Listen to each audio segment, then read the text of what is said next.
Marcela Sanchez, AP News. This is 8:20 a.m. WCPT Willow Springs and streaming worldwide at WCPT820.com. We are Chicago's progressive talk, where facts matter. Now, your WCPT 820 weather update. From the Weatherology Weather Center, I'm meteorologist Jennifer Wojcicki. We'll see a few scattered snow showers at times here for today, with about 1 to 2 inches possible to accumulate. Cloudy sky conditions and a high into the lower 30s. We'll have winds out of the south around 10 to 15 miles per hour, gusting as high as 30. Then for tonight, mostly cloudy, a low near 6 above. By Wednesday, sunshine, a high of 20 degrees. And Thursday, partly sunny, high of 32. That's your latest Chicago weather update. Currently, it's 21. Raise the bar on performance and style in a brand new Porsche from the Porsche Exchange in Highland Park. Browse and test drive our extensive selection, like the 2026 Porsche Macan. Right now, lease the 2026 Macan for only $949 a month for 39 months. Discover performance like no other when you visit the Porsche Exchange in Highland Park or PorscheExchange.com. 8,519 to sign up for qualified buyers. Excludes tax, title, license, and doc fee. No security deposit required. Expires 3/2/26. Alexa, play WCPT. WCPT from TuneIn. Welcome to Choose Views with Richard Chew. Get ready to dive into a world of insightful conversations and thought-provoking discussions. As progressives, our job is to have an all-inclusive, full-on assault with all of our players. A show that focuses on moving our political, social, economic, gender, and cultural conversation forward. And all of our players means all of our players. It's Choose Views. And now, here's your host, Richard Chew. Good Tuesday morning, progressives, and welcome to the February 24th, 2026 edition of Choose Views. 773-763-9278 is our number. Facebook Live is where you can find the show, as well as TuneIn and YouTube. Email me at richard@wcpt820.com and catch me on all the socials, from X to Spoutable to Threads, Substack, Instagram, LinkedIn, Facebook, and Blue Sky. You can catch all of our shows by subscribing to our WCPT podcast on Apple Podcasts, Spotify, and iHeartRadio. There you can get Choose Views, featured interviews, Joan Esposito, live, local, and progressive, the great Patty Vasquez driving you home, and, of course, Edwin Eisendrath with It's the Democracy, Stupid. Out Chicago and our other great shows and interviews, and make your way over to our wonderful digital platform that is known as heartlandsignal.com. John Husted had deeper ties to Ohio's largest bribery scandal than previously thought. John Husted, who is he? Google him and check him out. Many of you may already know. Ohio Senate, check him out. Someone on the bad side of this conversation, Republican, that has also been tied up with some monies that are tied to this Epstein situation. So great article there on that topic. And then Michigan State Senator and U.S. House candidate Jeremy Allen Moss, and Democrat from Bloomfield, Michigan area, is calling out the Trump administration for sending more ICE agents into the state of Michigan. This administration has lowered ICE's hiring standards, which was already low, reduced its training, and has made all of us less safe. That's a quote from him, and he's right about that. I want to comment on that for a moment, the training part particularly.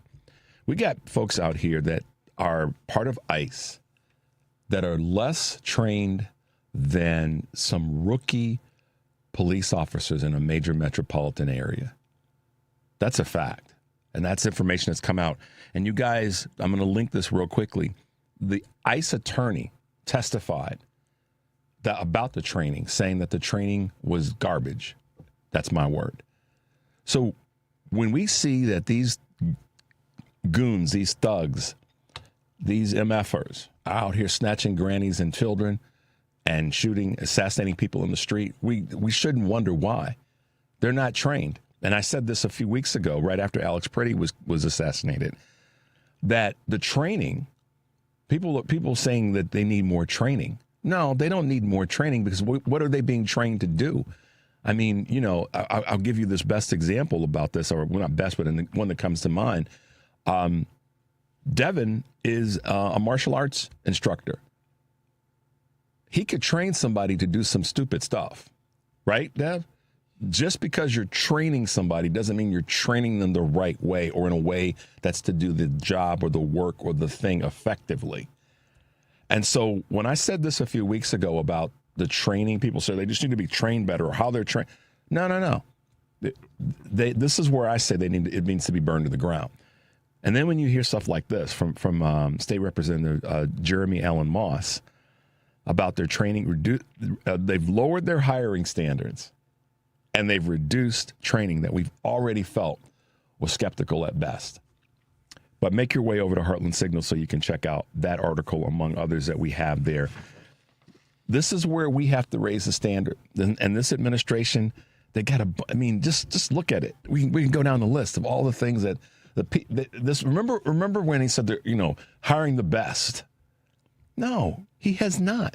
He's hired the best behind kissers. I give him that, Dev. He's hired some really good behind kissers. That's why they got that Cheeto dust all over their mouth. He ain't hired the best. I love it when I make Devin laugh because he's a stoic, straight shooter. They haven't hired the best, y'all. They have not. They've hired the most lack of qualification, doggish people. From the attorney. Listen, the vice president. Let's start there. Let's start below Trump. The vice president, not qualified. A lot of money behind him, but that doesn't make him qualified. That does not make him qualified. And so the list, you just keep working your way. That's why I keep coming back to it's not just Donald Trump. It's the administration. It's his cabinet. And they're all weak in the roles that they're in, from Janine Pirro, or whatever her name is, Drinky McFife, we'll call her, to Kash Patel. Folks with a law degree, but seem to be doing some pretty skirt up against the line law stuff. And in any event, lack of training, but better yet, they've lowered the standard. The standards are low across the board in this administration. So take that as you will. On today's show, in the 6:30 hour, we will be chatting with Representative Jason Dawkins from the great state of Pennsylvania. At 7 o'clock hour, Mayor Daniel Biss of Evanston, who is running for Congress, replacing Jan Schakowsky. And a little fun this morning. We'll have a reasonably serious conversation with two women, Nicole Clarke-Springer and Makeda Crayton, who are executives with Deeply Rooted, a musical ensemble, dance group, a little bit of artistic conversation we'll have this morning. And you know me, we're going to lean into the conversation around the arts and education. But that's who we've got hanging out with us this morning, and I'm looking forward to chatting with them. Black History Month, Black History conversations, how we've gotten here as a society. Check this out, progressives. Black folks, Latinos, and Asians have been treated up until the 1970s in most U.S. labor as the beneficiaries of what white folks did, or we were kind of the last at the table. And it ignored the different things that we did beginning at the end of the Civil War. I mean, you could actually go back to the 1850s, but I'm going to stick with like 1866. From that point on, whether it was strikes that were going on from 1866 to 1868 in the South, whether it was a colored National Labor Union, whether it was the development of the Knights of Labor and the significant role of African American workers. So we actually built the damn labor movement. If it wasn't for us, there would be no labor movement as we see it. And my final point is this. You want to know an example? It's of Ford Motors. And I always get on the busted chops of UAW people because I ask them, you know how Ford Motors was organized? No. I say, well, it was organized because of the National Negro Congress and the NAACP in unity with the UAW. Had it not been for that, because Henry Ford was a very, very outstanding fascist and anti-Semite. He was a strategist. He understood how to divide people. And so the UAW could organize GM and Chrysler. They could not organize Ford. And it was us that made a difference.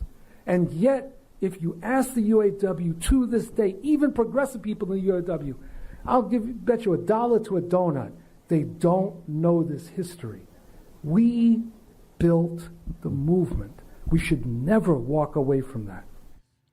It's a powerful statement. Who is that? Dr. Bill Fletcher, Jr., who is in New York. And this is part of a project that has been done by CityWorks, the City University of New York TV. And he talks about this as part of a series of things that they were doing. And when I was talking with Dan Protest yesterday, I said, I'm going to look this up and find it. And I did. 100 years of black labor activism, lessons from 100 years of black labor activism. You guys should check that out.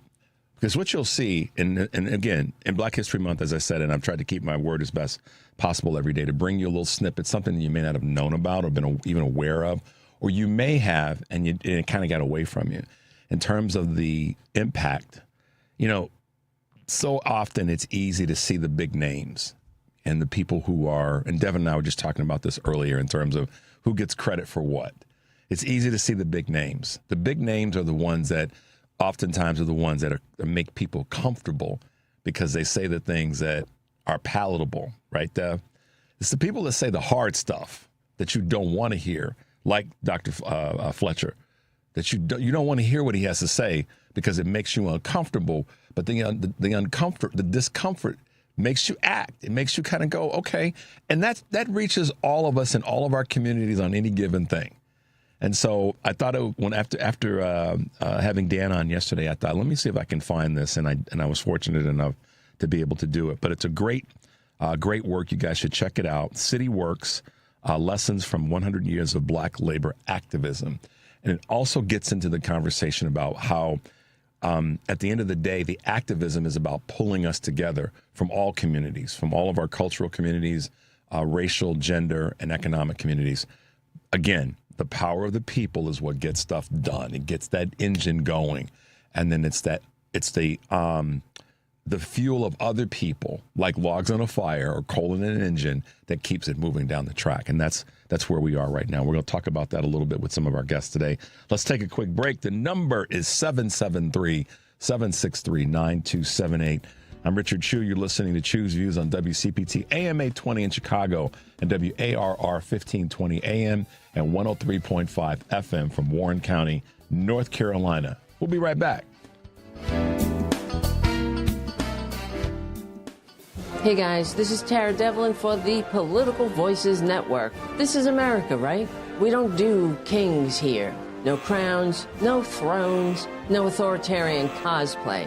That's why we created the No Kings American Flag pin. For the low price of $20.26, that's 2026, we're keeping our eye on the prize here. This well-crafted enamel pin is the standard 1-inch American flag lapel pin, but this one features the patriotic No Kings symbol that defines our rallying cry. It's your quiet way of signaling to other patriots that you believe in democracy, and yeah, that still matters.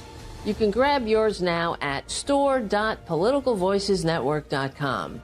That's store.politicalvoicesnetwork.com. The No Kings American Flag pin. Get it now at store.politicalvoicesnetwork.com. Alexa, play WCPT. WCPT from TuneIn. Welcome back to Chu's Views with Richard Chu. All right, guys, welcome back to the show. Thanks for being with us on this February 26, 2024, 2026.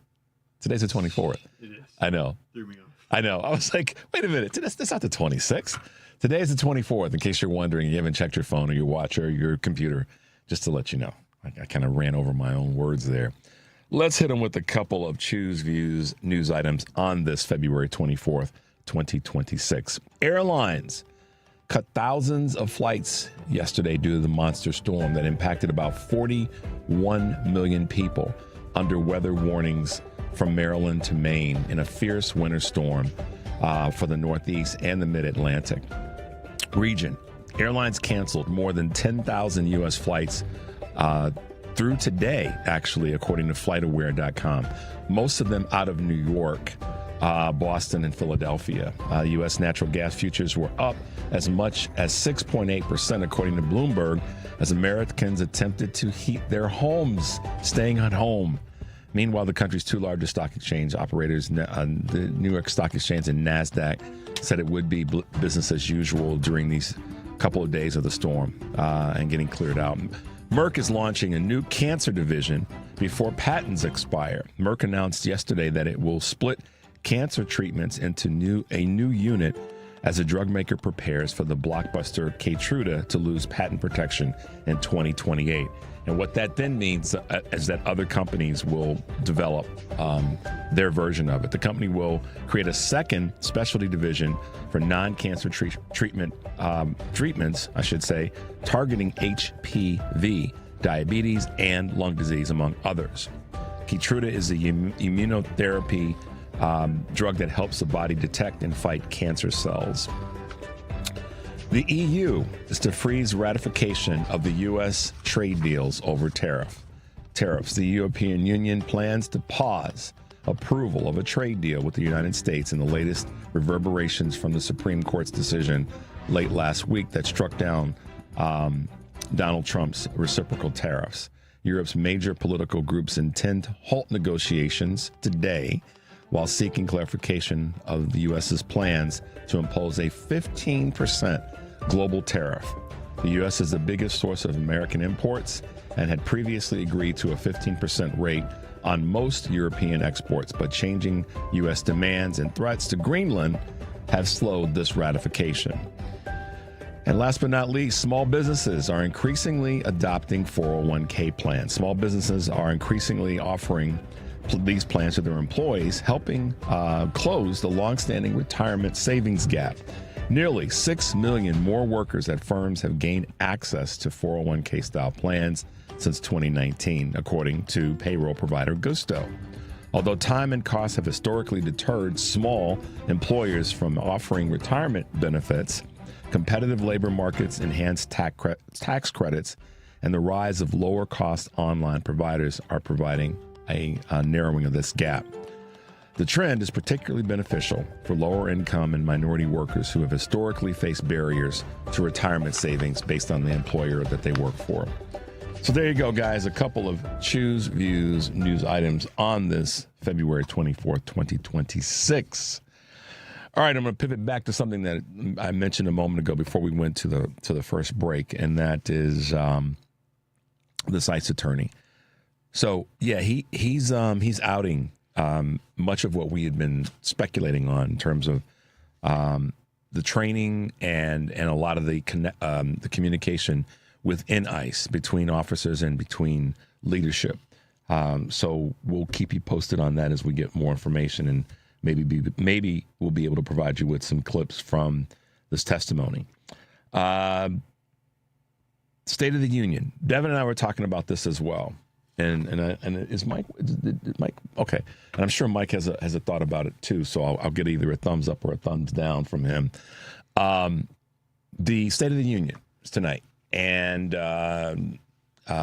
we're actually tomorrow. We're going to have Kristen Kroll with us. We'll be talking about the alternate State of the Union that she and hundreds of other folks have put together in D.C. But there are some Democrats that have decided not to go, and others that have decided not to go. And I'm of the mindset, I get where they're coming from in not going. But I'm of the mindset that they should go because it cedes space visually, but it also cedes power. They should be there, not to harass Donald, but to let them know, and you're not going to run us out of our house, no matter how disgusting you are. This is our house. This is the people's house. And the House of Representatives are the primary occupants and tenants. He's a visitor. He's invited to come there. Of course, the Republicans are the ones in power, so they've been the ones who invite him. But I think the Democrats should show up strong. And if they wanted to do something to oppose and create some ruckus and show that that his presidency is, terrible, bring the paddles, nothing else. you lie. Bring some you lie paddles, or stop the tariffs, or here's one for you. The Supreme Court won. How about that? Guys, have some paddles that say the Supreme Court said no. That would send a message. I would rather see them do something like that than not show up at all. But I get it. Some of them have chosen not to, and got to respect that they get to make a decision. But I would have probably, as minority leader, I would have said, listen, we're all showing up, and we're going to have some paddles, and the paddles are going to say the Supreme Court said no. Imagine what he'd have to do standing there, and the Supreme Court justices are, I think, to the right of, or not stage right, stage left, which is right when you're facing Devin. To his right, let's put it that way.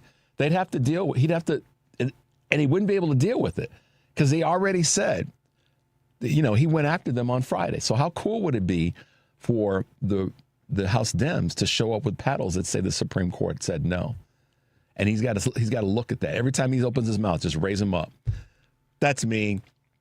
I sometimes like to play poke the bear, because I think it's a good thing. Not everybody's going to agree. Some people are going to say, yeah, they should not show up, and I respect that. That's where they would be. But there you go. Just a little, pushback in that manner. A couple other things that were on my mind, and that's Kash Patel. Let's not get it twisted, y'all.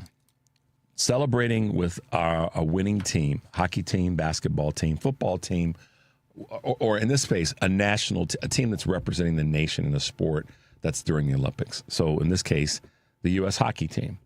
We all should celebrate them. Without a doubt, they won. It's been 40 years. Longer than that, isn't it? 45 years. It was in 1980? Yeah, many people weren't even alive the last time the U.S. hockey team won a gold medal. I was around. I remember it. But there is no way that you can spin this. And first of all, it shouldn't have happened, no matter how much he knows the players and all that stuff. When part of this administration's platform has been, we're here to get the cost of things down. We're here to affect inflation. We're here to do right by the American people. Anything outside of that, even celebrating them. I mean, he could have waited until they got back and invited them into the FBI offices. I mean, that would have been, I think, a better way to go. But to try to pretend like, well, he had business. You had business in Italy.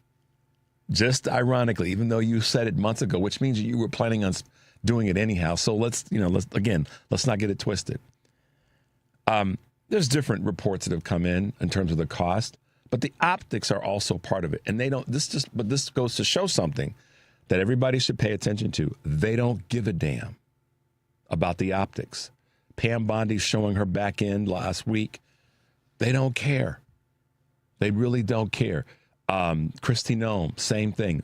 All of these mediocre folks in this administration and cabinet, they don't care about the optics.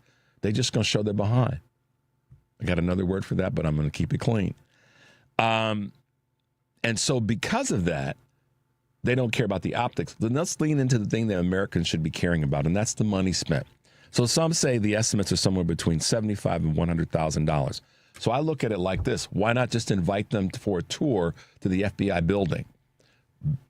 Big conference, tons of space. Host an event there. Have them all there. How cool would that have been? Still get to enjoy celebrating with them.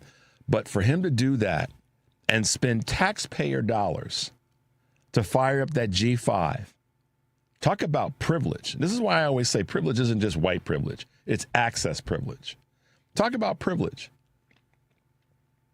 How many people, and I always do this because I want you guys to at least know that I'm in touch with the everyday thought process about economics.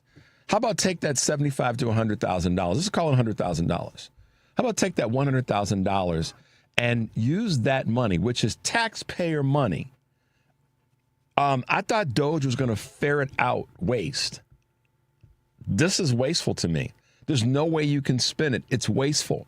But how about taking that $100,000 and holding an event where They provided people in need with food. How about putting that $100,000 into 4 food banks, $25,000 each, or 10 food banks in the top 10 countries, cities in the country. 5 blue, 5 red, whatever you want to do. $10,000 to a food bank to help feed people that probably voted for you or voted for the president and the administration that he now runs. That I get very literal about these things. That's what $100,000 could have done. Could have gone to 10 food banks. Could have been in all red cities. He could have been real biased about it and said, we're going to take this money. And this is how stupid and arrogant they are. They could have said, you know what? We want to go to Italy, fire up the G5, go and hang out with the boys after the gold medal. But rather than do that, we're going to show you how committed we are to you as Americans. We're going to take the top 10 cities that voted for Donald Trump. And the cost of us going would be about $100,000. Guess what we're going to do with that $100,000? We're going to donate it to 10 food banks in those red cities. But that just shows you that they don't give a damn. Because if they did, they would have thought, hey, why don't we do this instead? Why don't we secure some more people on our side? Let's lock in some people that voted for us that are in need. Because they don't think that way. So I'm tired of hearing politicians on the left whine about what Biden didn't do or what Harris didn't do, because we told you, left, right, and in the middle, that it wasn't about the economy. Y'all got hoodwinked into thinking that it was. It was always about race, and it was always about gender, and it was always about class. And the others were just backfill. Because if they really were about that, they could have taken that $100,000 and given it to 10 cities, red cities, but they didn't do that. Let's take a quick break, y'all. 773-763-9278 is the number. You're listening to Choose Views on WCPT, AM 820 in Chicago, and WARR 1520 AM and 103.5 FM from Warren County, North Carolina. I'm Richard Chu. We'll be right back.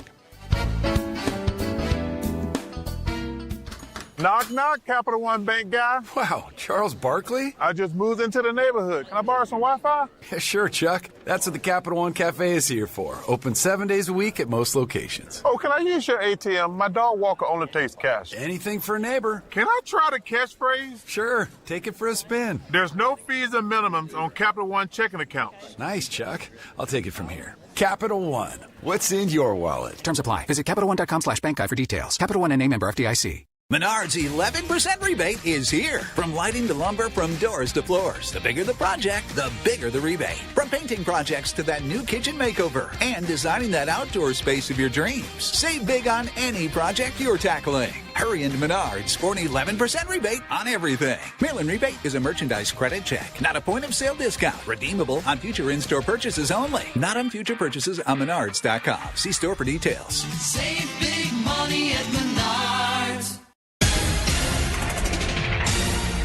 You're listening to WCPT 820. Here's the latest Chicago weather update. From the Weatherology Weather Center, I'm meteorologist Jennifer Wojcicki. We'll see a few scattered snow showers at times here for today, with about 1 to 2 inches possible to accumulate. Cloudy sky conditions and a high into the lower 30s. We'll have winds out of the south around 10 to 15 miles per hour, gusting as high as 30. Then for tonight, mostly cloudy, a low near 6 above. By Wednesday, sunshine, a high of 20 degrees, and Thursday, partly sunny, high of 32. That's your latest Chicago weather update. Currently, it's 21. Chicago's Progressive Talk, WCPT 820, where facts matter. Welcome back to Choose Views with Richard Chu. All right, guys, welcome back to the show. Thanks for being with us this morning, this Tuesday, February 24th, 2026. Man, it is, it's always a pleasure, and I say this so many times, and we'll be saying it for the years to come, that we have a phenomenal bench of leaders, whether they be on a local level, on a state level, or federal level. We have great folks in office. We push them to do better. We have great folks who are aspiring to be in office. We want to do everything we can to make them as strong as possible in their leadership. This gentleman serves as a state representative, the 179th legislative district in Philadelphia. That would be none other than State Representative Jason Dawkins, who's with us this morning. Good morning, Representative Dawkins, and welcome to Choose Views on WCPT in Chicago. Good morning. Thank you for having me. Oh, man, it's great to have you with us. I can't say Philadelphia without having a big smile on my face for a lot of reasons. There's nothing, in my mind, nothing but greatness has come out of Philadelphia. And I'm gonna humor you for a minute. Going back to things like the year that the Philadelphia Eagles, Phillies, and 76ers were all doing great. And even Elton John's song, Philadelphia Freedom, was going way back in the Wayback Machine in the 70s.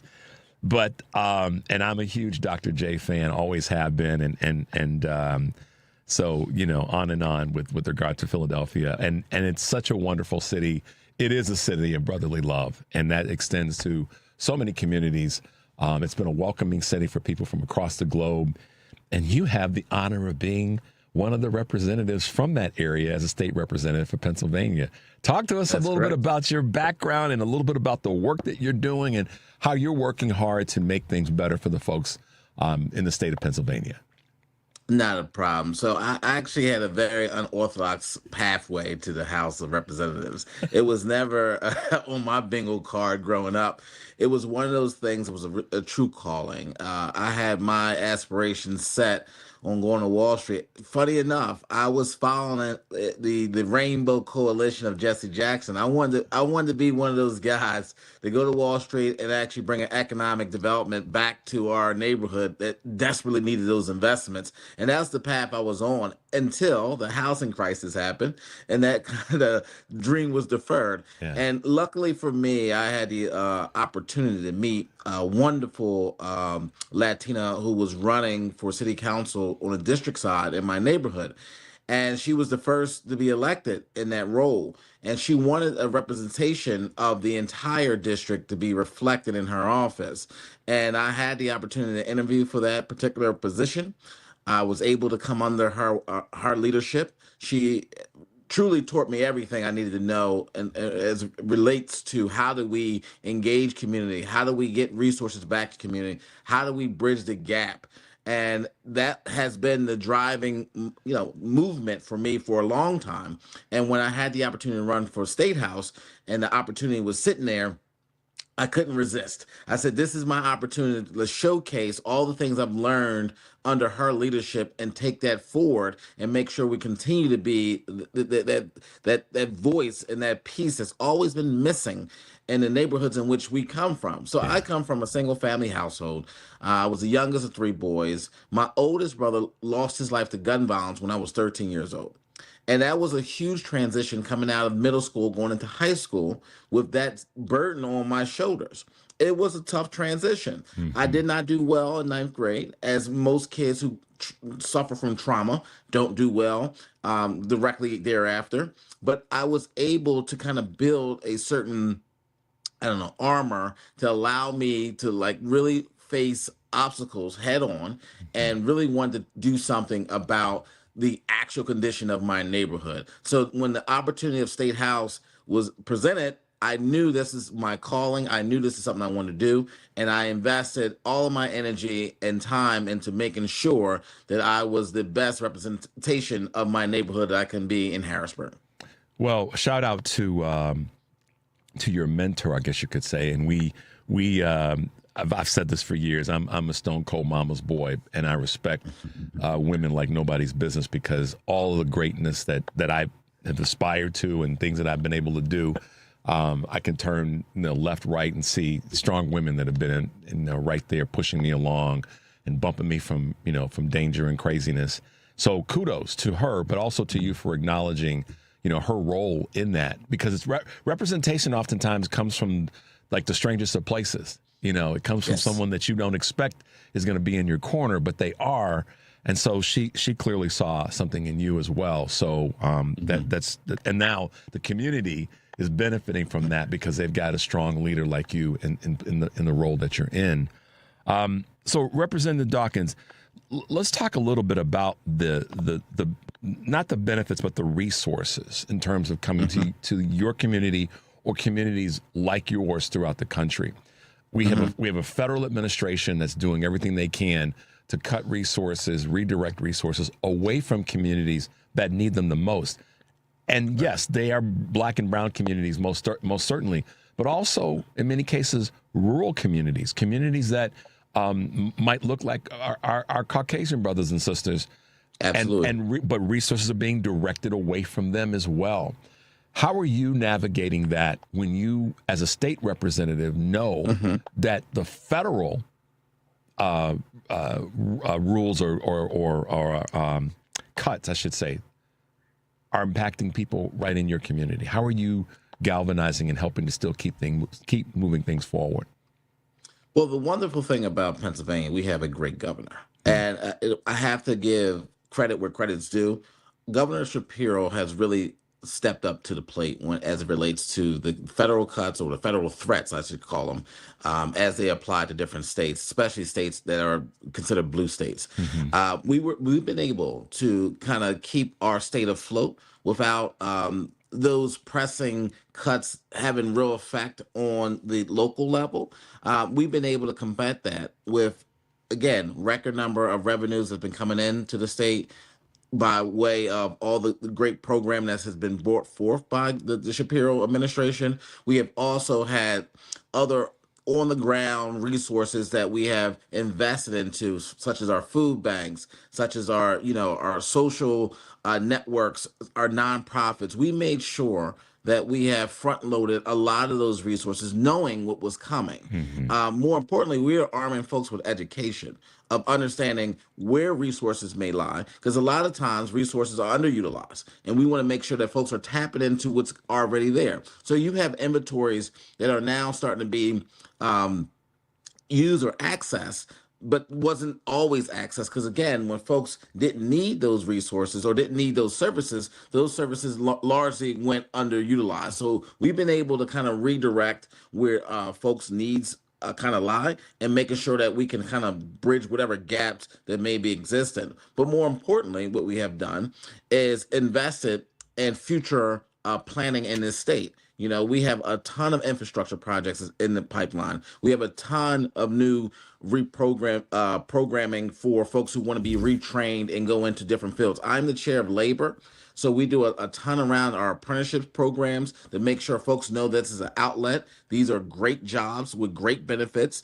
and we try to encourage young people who do not believe that a 4-year college track is in their actual future, to make sure that they kind of take a look at some of the CTE programs that we offer. We also have a great municipal job package in the city of Philadelphia that folks definitely are taking advantage of, especially folks who do not have a college degree can directly go into the workforce. Governor Shapiro removed that requirement for all state workers, so anyone can apply and do not need an actual secondary degree in order to actually get a job in the state. So we've been trying to figure out how to meet people where they are, because we realize that everyone's not going to have the same track in life, and we want to make sure that everyone has an opportunity.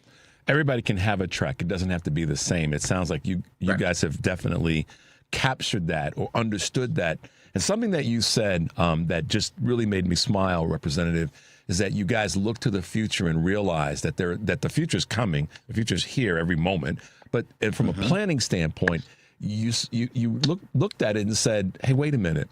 This is coming. So we need to plan for it and be ready for it. And it's some basic, sort of business skills 101 is to plan for the future and put yourselves in a position. And as a result, the citizens of the state in a position where they can prosper. And so kudos to you guys for doing that. And it seems to be the case that when we've got blue leadership in states, that things like this get done. I mean, we've got a great governor here in Governor Pritzker. You guys have a great governor there in Governor Shapiro. They know each other. They share information. And so I wanted to ask you a question.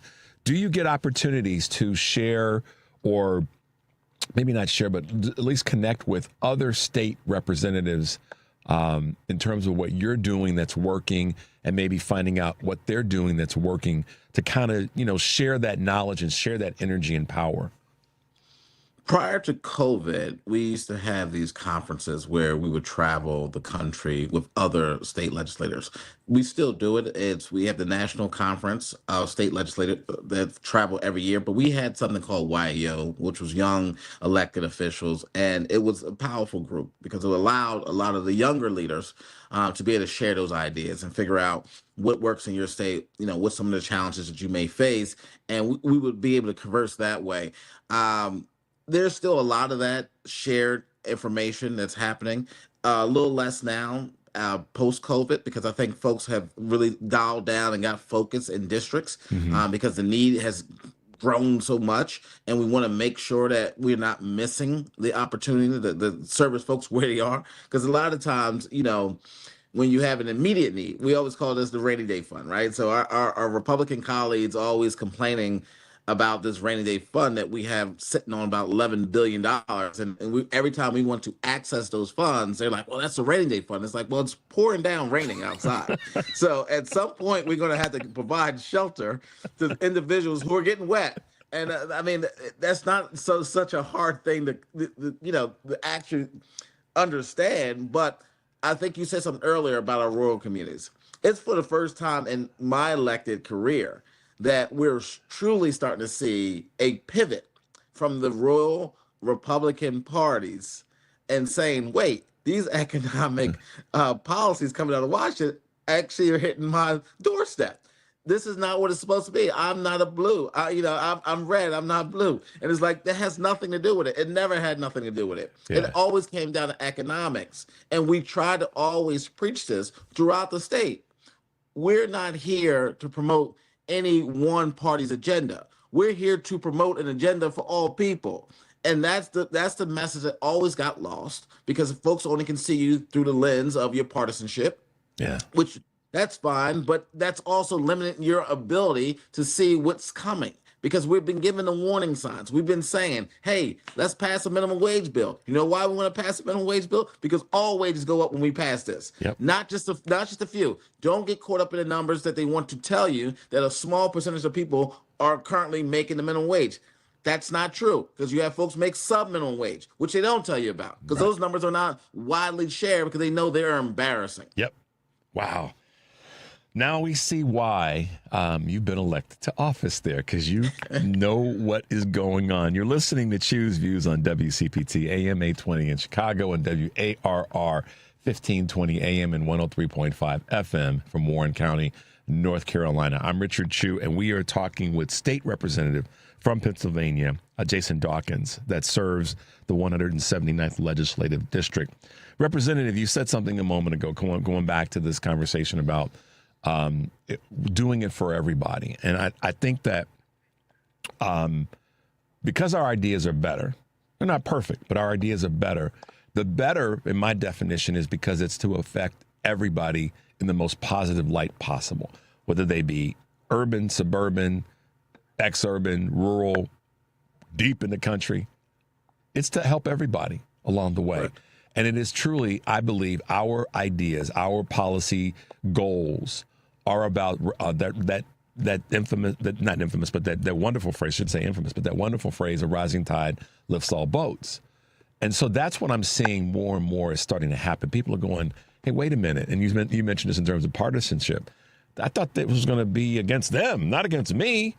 But here we're seeing, and this Supreme Court decision last week on tariffs made it loud and clear that, that's hurting everybody. And people are asking, well, how come some of the justices moved to the left on this? Because they realize that they don't have constituents, but they have people that they know that are in the communities that have been impacted by the tariffs. Talk a little bit about that. Well, I think that's an interesting point, right? Because I think now that folks realize that policy matters and that what you say matters and who you may affect matters, we're starting to kind of like peel back that onion slowly. There's still a lot of folks who do not want to accept the reality that's in front of them. And we have to be able to live in those communities as well. And we all do live with neighbors who just will never agree that the policies that's currently being offered to us are not the best policies for all of us. Because I think there's still this population of folks who believe that they can get better with certain parties in power. That may be true. However, we got elected to service the entire state, not just the ones we like. And I try to make that point very clear. I do not knock on any door and say, this is State Representative Jason Dawkins, a Democrat. And I never did. And when you come into my office for services, I don't ask for your voter registration card or any type of voter ID to give you services.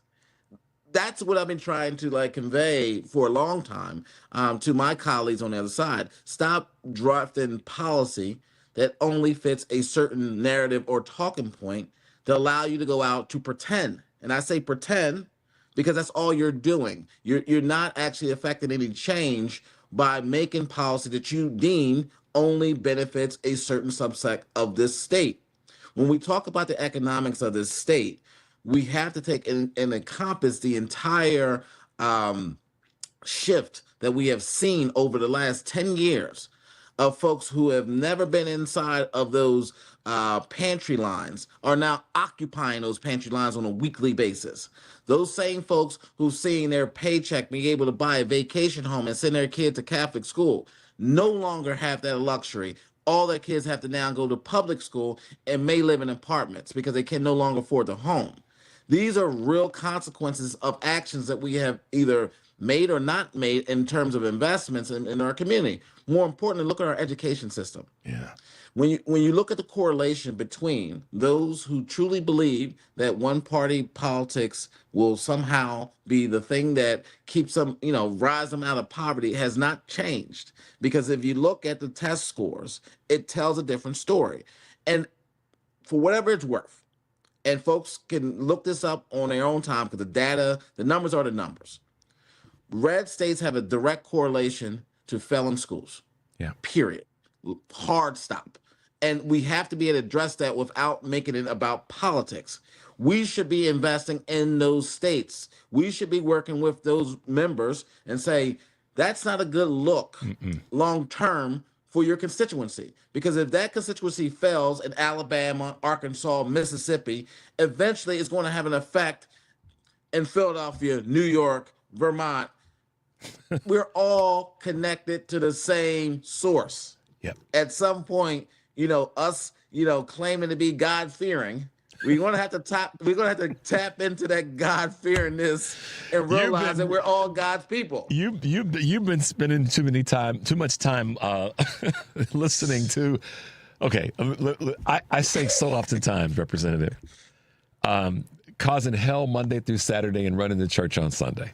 And that's something I got from my father years ago, causing hell Monday through Saturday and going to church on Sunday, and irrespective of faith. But the point is, correct, you can't say that you care about people and that you're endeared to helping people in this political environment. And this is to our folks on the right, but then do things from a policy standpoint that negatively impacts the people that are supposed to be the ones you represent. It's just not congruent. It makes no sense.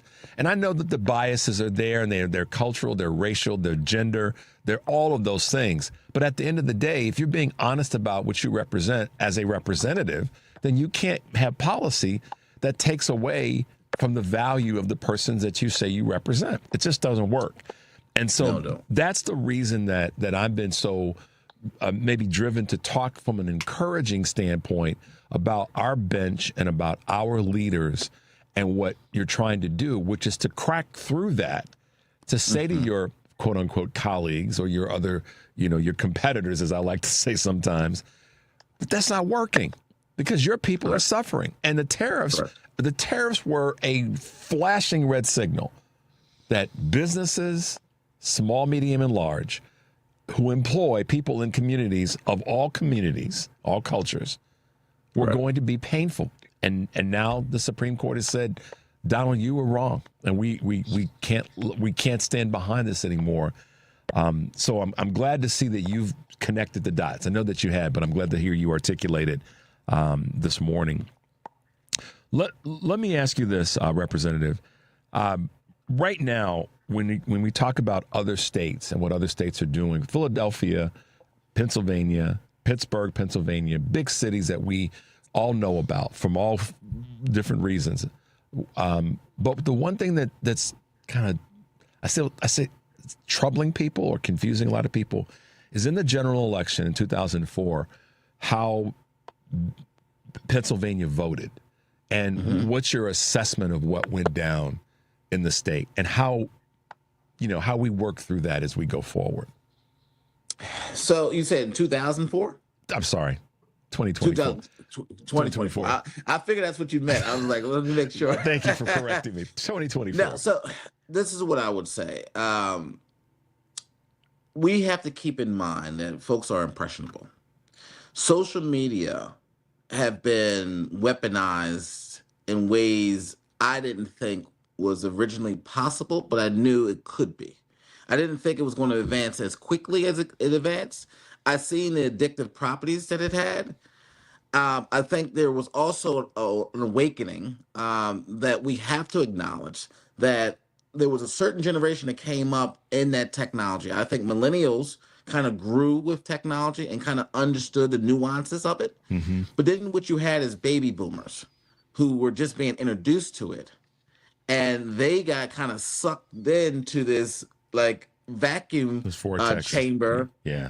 And it was like all their information was now being force fed directly through their phones or directly to their iPads or what have you. Whatever means they were getting their information. And we learned this by our own relatives. When we start talking at the kitchen table and you're saying, Auntie, where you get that view from? Where did you come up with that theory from? Because they would always ask me because they knew I was the elected in the family. And I used to always push back like, well, where do you hear that misinformation from? And they're like, oh, I seen it on Facebook or I seen it on, I'm like, here's our problem. Because what you had is from the time that Barack Obama actually mastered how to use the algorithm in a positive way, we knew there would be a reverse. Because I believe Donald Trump figured out how to reverse it and use it in a very different way. Wow. And by doing so, he's been able to convince a ton of people. And I can't just say one color, one creed, or one gender, or one sexuality. Across the board, convince them that somehow the policies in which they were getting or receiving is somehow wasn't efficient because there was another world out there that they can get it all. I'm going to drain the swamp. I'm going to have Epstein, accusers, all of it. Force fed everything that you wanted to believe into this social construct.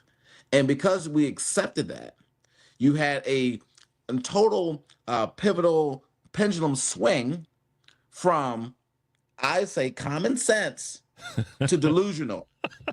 And when that happened, I knew we were in trouble. And I can feel it on the ground that we were in trouble. You will see these signs in places that you normally wouldn't see these signs. And I'm saying this is not a good look. Now, they can use, I have my theory on what the driver was. The same driver that put Donald Trump in office was the same driver that put him back in office. And sometimes we have to acknowledge that in this country, which we refuse to do. Yeah. Color does matter. Yeah. And when that color is on the ballot, one or two things going to happen, right? And we've seen it because directly after we elected our first African-American president of this country, that I will dare say did a wonderful job in office. Now, was he perfect? Absolutely not. And I don't intend that anyone should be. But was I proud as an American every day that he was there? Absolutely. Yeah. And we went directly from that to this. Twice. That is twice. And the second time is because we had another African-American sister on the ballot, Kamala, which I think forced folks to be that same old trope that we know. Yeah. If we know what it is. It's not hard for me to say it. I said earlier, I was making a connection. And I know we got to wrap up, Representative, so I'd love to invite you now to come back on the show and talk more because I love your perspective on local issues.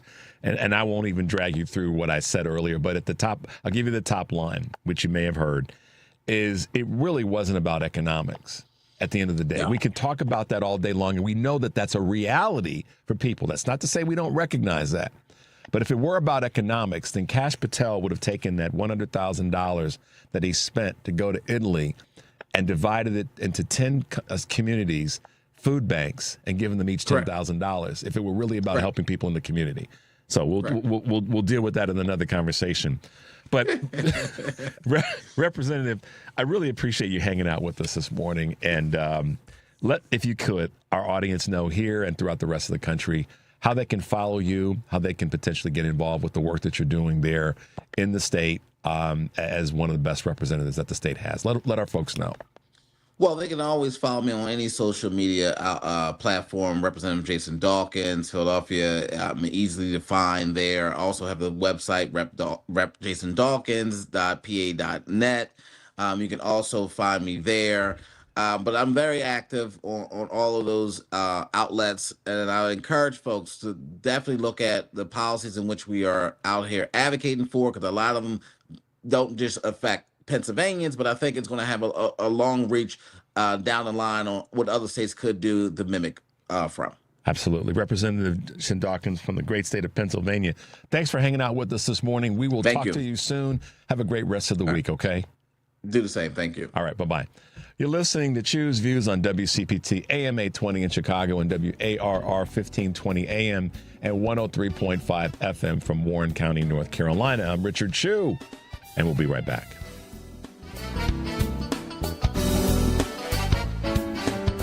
This is a WCPT Veteran Minute. When Pearl Harbor was attacked, men of all races across the country volunteered to join the fight, despite the United States Army being heavily segregated. Black enlistees were mostly assigned to combat support roles. But this did not stop Lieutenant Colonel Paul L. Bates, who knew of the racism and pushed his soldiers to achieve excellence. The 761st Tank Battalion was formed in the spring of 1942. It contained 30 black officers, 6 white officers, and 676 enlisted men. The unit donned the nickname the Black Panthers, wearing patches on their uniforms with a panther on it and the slogan, "Come Out Fighting."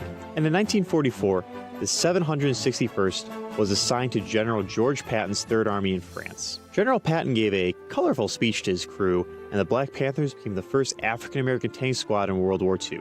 And by the end of the war, the Black Panthers had fought further east than every other United States unit, receiving 391 decorations for their heroism. Raise the bar on performance and style in a brand new Porsche from the Porsche Exchange in Highland Park. Browse and test drive our extensive selection, like the 2026 Porsche Macan. Right now, lease the 2026 Macan for only $949 a month for 39 months. Discover performance like no other when you visit the Porsche Exchange in Highland Park or PorscheExchange.com. 8,519 due signing for qualified buyers. Excludes tax, title, license, and doc fee. No security deposit required. Expires 3/2/26.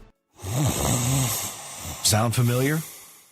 At Mattress Firm, we understand there are many problems that can keep you up at night, like snoring, aches and pains, or sleeping hot. Our sleep experts have the unrivaled know-how to match you with a mattress that can help.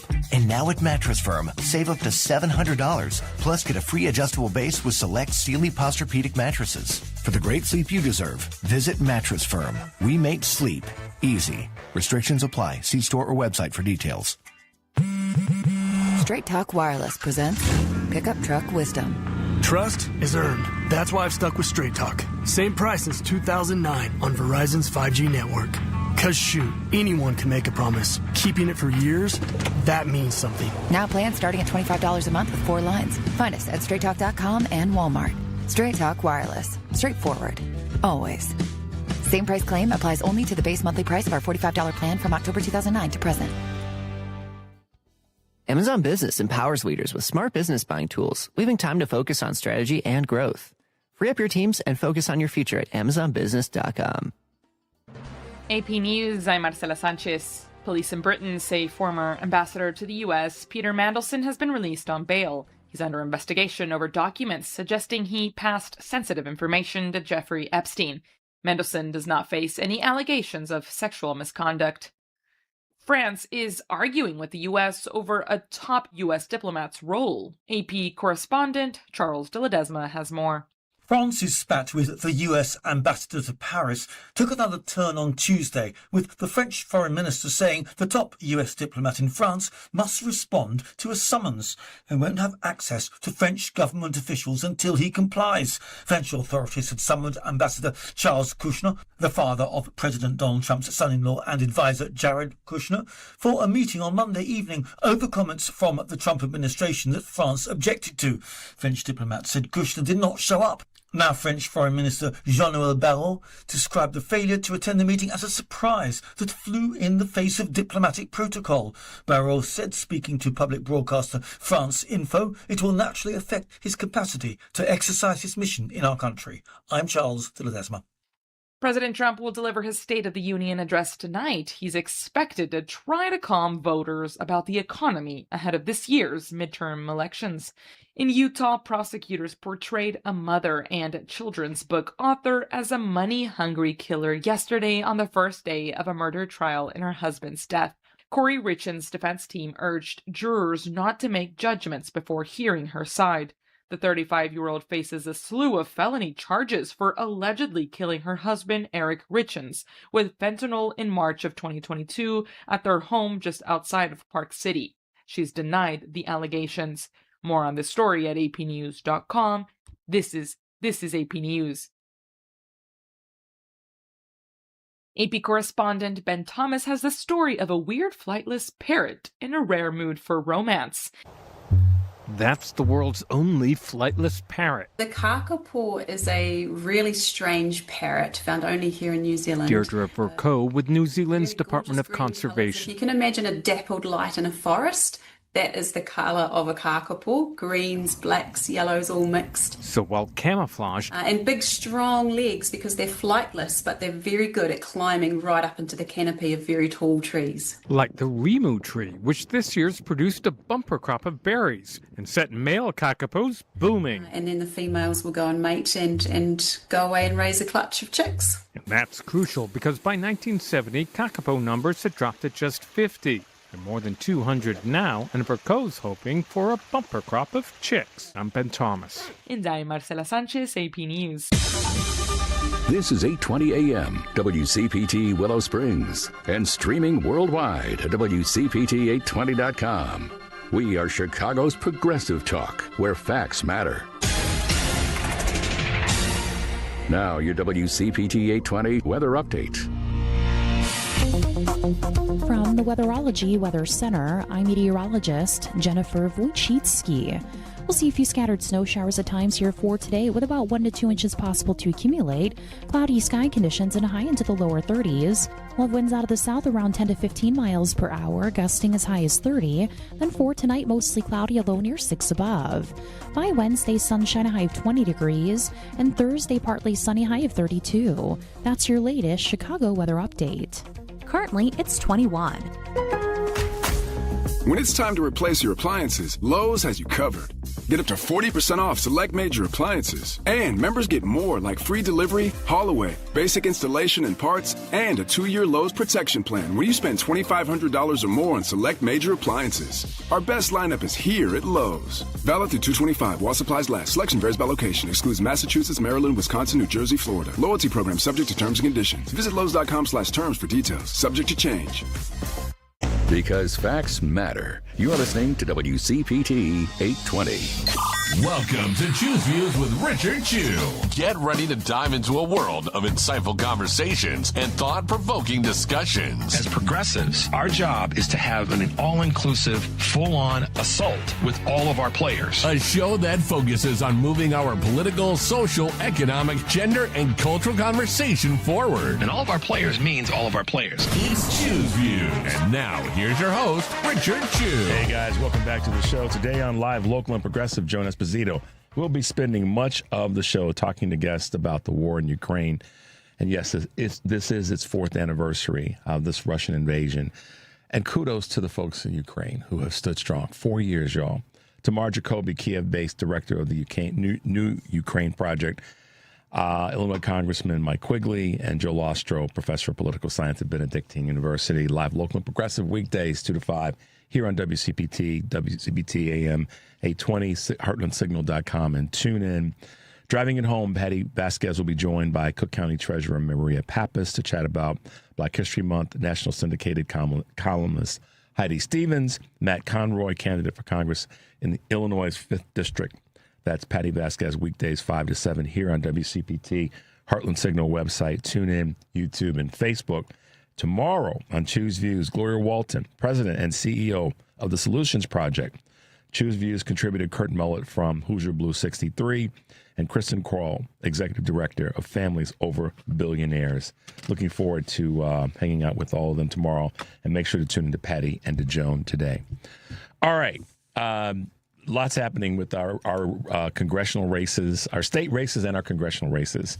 And one of the big ones here in Illinois is the seat that's been held for a long time by a great leader, that being Representative Jan Schakowsky.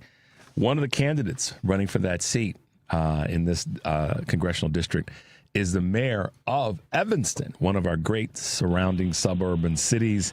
If you haven't been to Chicago, you should know that Evanston is that city to the north that houses the great University of Northwestern. But here today is Mayor Biss, Mayor Daniel Biss. Good morning, sir. Welcome to the show. Good morning, Richard. How are you? I'm good. Good to have you back. It's been a few weeks since we had you on the show, and here we are. We are in the midst of this big race that you are a part of. I won't say it's a crowded field, but it's a field that's definitely it's a field that's got some very, very strong candidates in it, and you are most definitely one of those candidates. As I mentioned once before, to many of our listeners who may not know. Mayor Biss is one of those folks that stood toe-to-toe with ICE when they were here in Illinois, and was one of the persons that said, not on my watch, as a citizen of the state, but most certainly as a mayor of Evanston. How are things playing out now for you? Obviously, that was a very attentive moment. And how are those things playing out for you now, given what happened at that time? Yeah, thank you for asking, Richard. I mean, look, we are living in this absolute nightmare emergency situation with the Trump administration. And so, this is a crowded field. There's a bunch of different competitive primaries across the Chicago area. They're all crowded. Lots of people are running because all of us are trying to figure out what is the best way I can help stop the madness. And voters are trying to figure out who is the right person to fight back against the Trump administration. And unfortunately, as mayor of Evanston, I've had the opportunity to show how I fight back, to show that I'm willing to stand up fearlessly, face-to-face with Greg Bavino, that we use every tool at our disposal and creatively think of some new tools for the city government to keep our people safe from ICE. And so I think a lot of voters in the district are saying, well, hey, if this is a guy who is able on the spur of a moment to rush out into the field and stand face-to-face and stand strong with Greg Bavino until Bavino backs down, then probably he's the guy I trust to sit on a congressional committee and interrogate members of the Trump administration, hold members of the Trump administration accountable, push back, get the truth out, and be a part of putting our country back in a sane direction. Yeah, I mean, those are the things that everybody's saying that they want folks to go to Washington that are going to be fighters, whether it be for the Senate seat that Dick Durbin is leaving, or the congressional seats that you are fighting for, that Ms. Schakowsky is leaving and Danny Davis is leaving congressionally. That's what everybody's saying, and it's coming from different places throughout the country that they really want folks that are going to be willing to go and fight. But I'm gonna wind back the clock a little bit. We're thinking about the go forward with this congressional seat, but you've been mayor of Evanston since 2021, and if numbers hold correct, and I know they are, what is it that you feel in Evanston has been the benefit of you being mayor? What has the city done? What is it, frankly, the area? Because, we've got our neighboring suburbs. You go from Evanston to the next to the next. But what is it, Mayor Biss, that the citizens of Evanston have really benefited from you being mayor of the city of Evanston? Well, what I'm proud of is that as mayor, I've taken on a bunch of tough fights and won. And so there are some people in town who say, Daniel's not my thing because he's done a bunch of stuff that I don't like. There's a lot of people in town who say I support Daniel because he's done a bunch of stuff that I do like. But there's nobody in town who says that guy doesn't do anything. Government is stuck and inactive and passive when he's mayor. So I'll give you some examples. We passed our Healthy Buildings Ordinance. It's the strongest climate change ordinance of any municipality in the Midwest by far. The biggest, wealthiest, most powerful institutions in town thought they had us beat. We fought back. We won. That ordinance is on the books. We've done so many different things on affordable housing, from permitting the first permanent shelter for the unhoused to turning city property into all affordable housing, to changing our regulations so when new developments happen, more of it's affordable. We keep making changes to make Evanston more affordable. We've done so much on public safety, standing up our CARE team, which is a non-police emergency response team. So now when you call 911, the dispatcher can maybe send a social worker instead of a cop.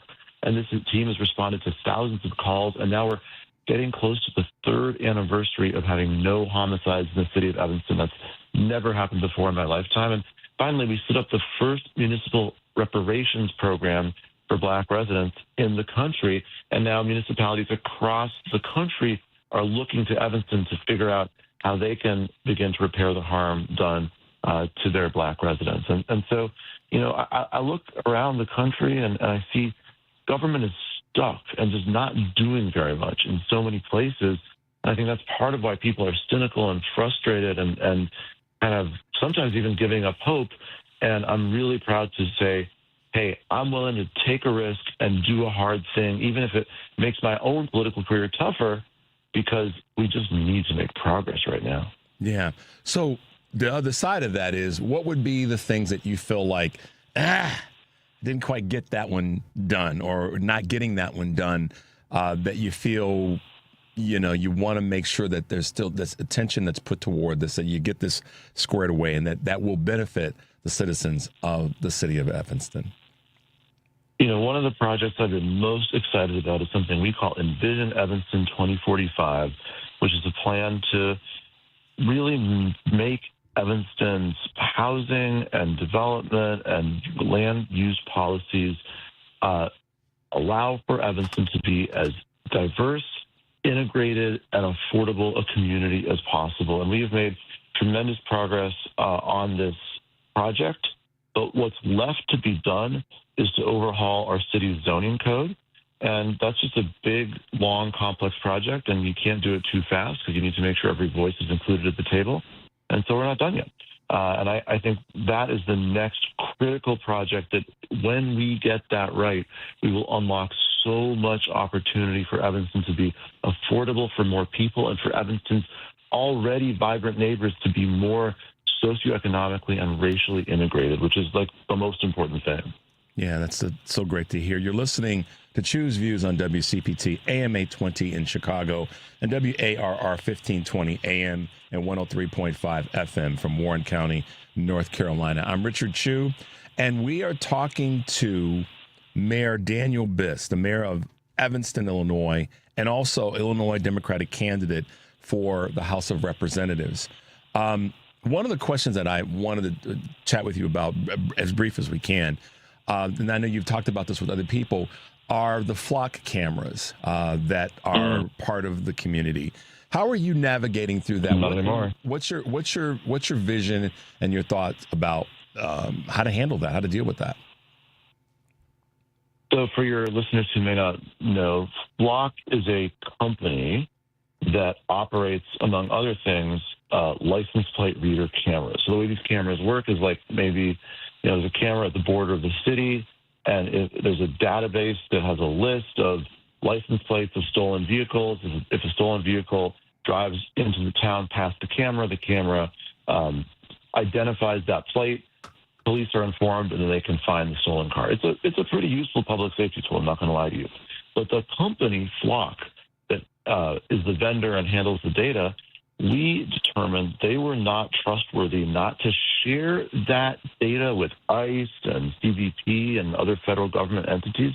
And that meant that this was basically a company that could be buying or helping the federal government spy on our residents to then do these horrible, unlawful, unjust immigration, so-called enforcements and abductions.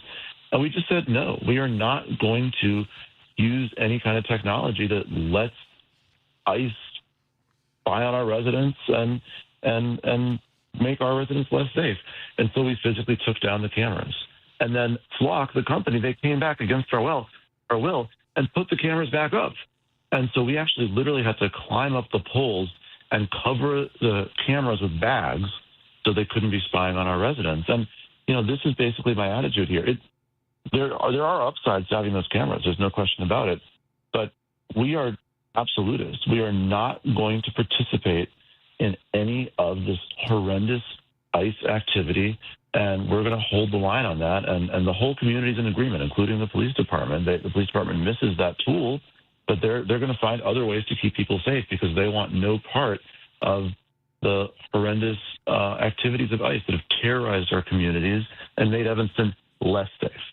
Yeah, and I think that along with that, for those who didn't know, and I introduced it so you could explain it, that information can get, when we're in an age where people's information is being shared incorrectly, irrespective of the source, whether we're talking about credit card fraud, banking fraud, and all the rest, identification fraud, I think the citizens of the community want to see that be gone from everything that I've been reading and hearing because of it's too susceptible to mistakes, and it's too susceptible to the wrong people having it and using it in a way that's going to be harmful to the citizens there. So I wanted to ask you that question. It's been on my mind for a bit. All right, a little pivot. The last few weeks, you guys have been throwing some fireballs at each other. Let's just get into it. And I'm going to say something that I don't think anybody else has said. Dark money in politics is a bad thing, period, across the board. Democrat, Republican, Independent. Doesn't matter where it's coming from or who it's going to. It's a bad thing. But the one thing that I don't want to see you guys that are running continue to do is continue just to focus too solely on that. So how are you pivoting away from talking about, AIPAC and others to talk about what people want to see, the vote for rather than just the vote against conversation? Because that's what I think a lot of people, from what I'm getting in response, are starting to hear now, is that too many people have jumped on the bandwagon of just trash talking about AIPAC and other dark money sources rather than talking and money in politics.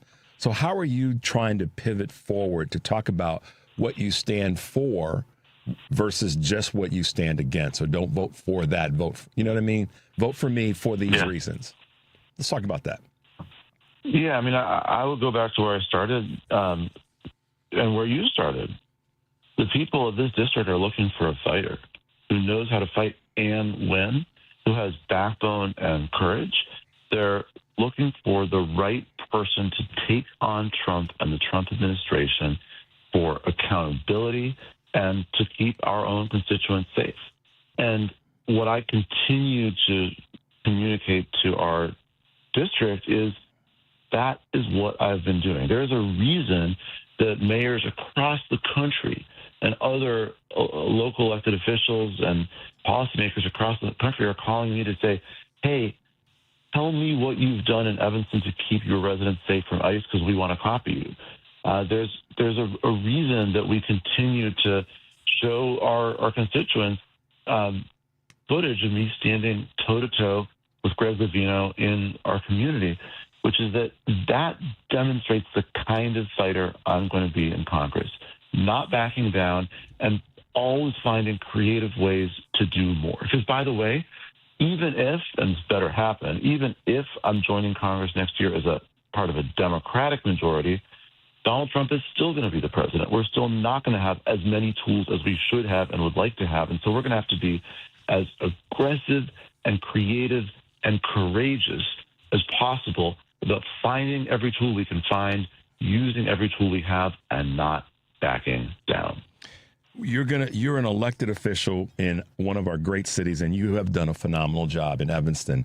Every person that I've talked to, Mayor Biss, that's running for any congressional seat here in Illinois or Senate seat, in terms of Senator Durbin's seat, I've asked this question of, it's a new ball game now. And even though you've been elected to office and done well, like others that I've talked to, you're still going to be a freshman congressman if you were to win. Mm-hmm. And I've asked this question, and I've also made this statement, Mayor Biss.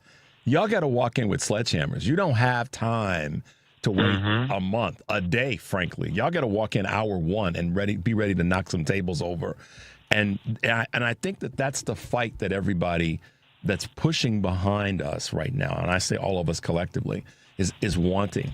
So how are you going to do that, given that you potentially would be a freshman congressman? You're going to walk in the door, and there's going to be some that are saying, wait your turn, we'll get to that. How are you going to get through and navigate that? Well, part of that is just temperament, right? Who's just by nature somebody who goes in and knocks over tables, and who's somebody by nature who goes in and waits their turn. And, I've just never been somebody to sit around and take a pass on opportunities to do good for my constituents. I became mayor, and day one, I created an entity to figure out how we were going to reimagine public safety. I didn't wait.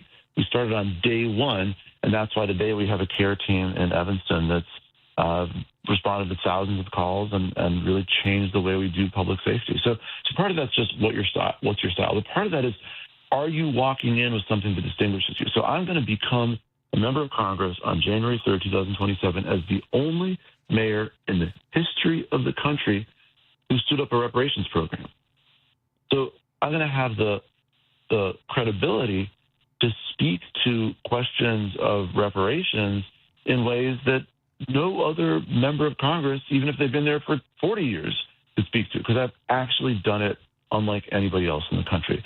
I'm going to come into Congress, I believe, as the only member of Congress who's stood on the street face-to-face with Greg Vivino and had a direct conversation with him and pushed him and spoken on behalf of the values of our community about what he has to do and how he's not welcome here and how his racist and violent actions are making the community less safe. And so I'll come to those oversight hearings with DHS and ICE and other members of the administration with that background and credibility to be somebody pushing back.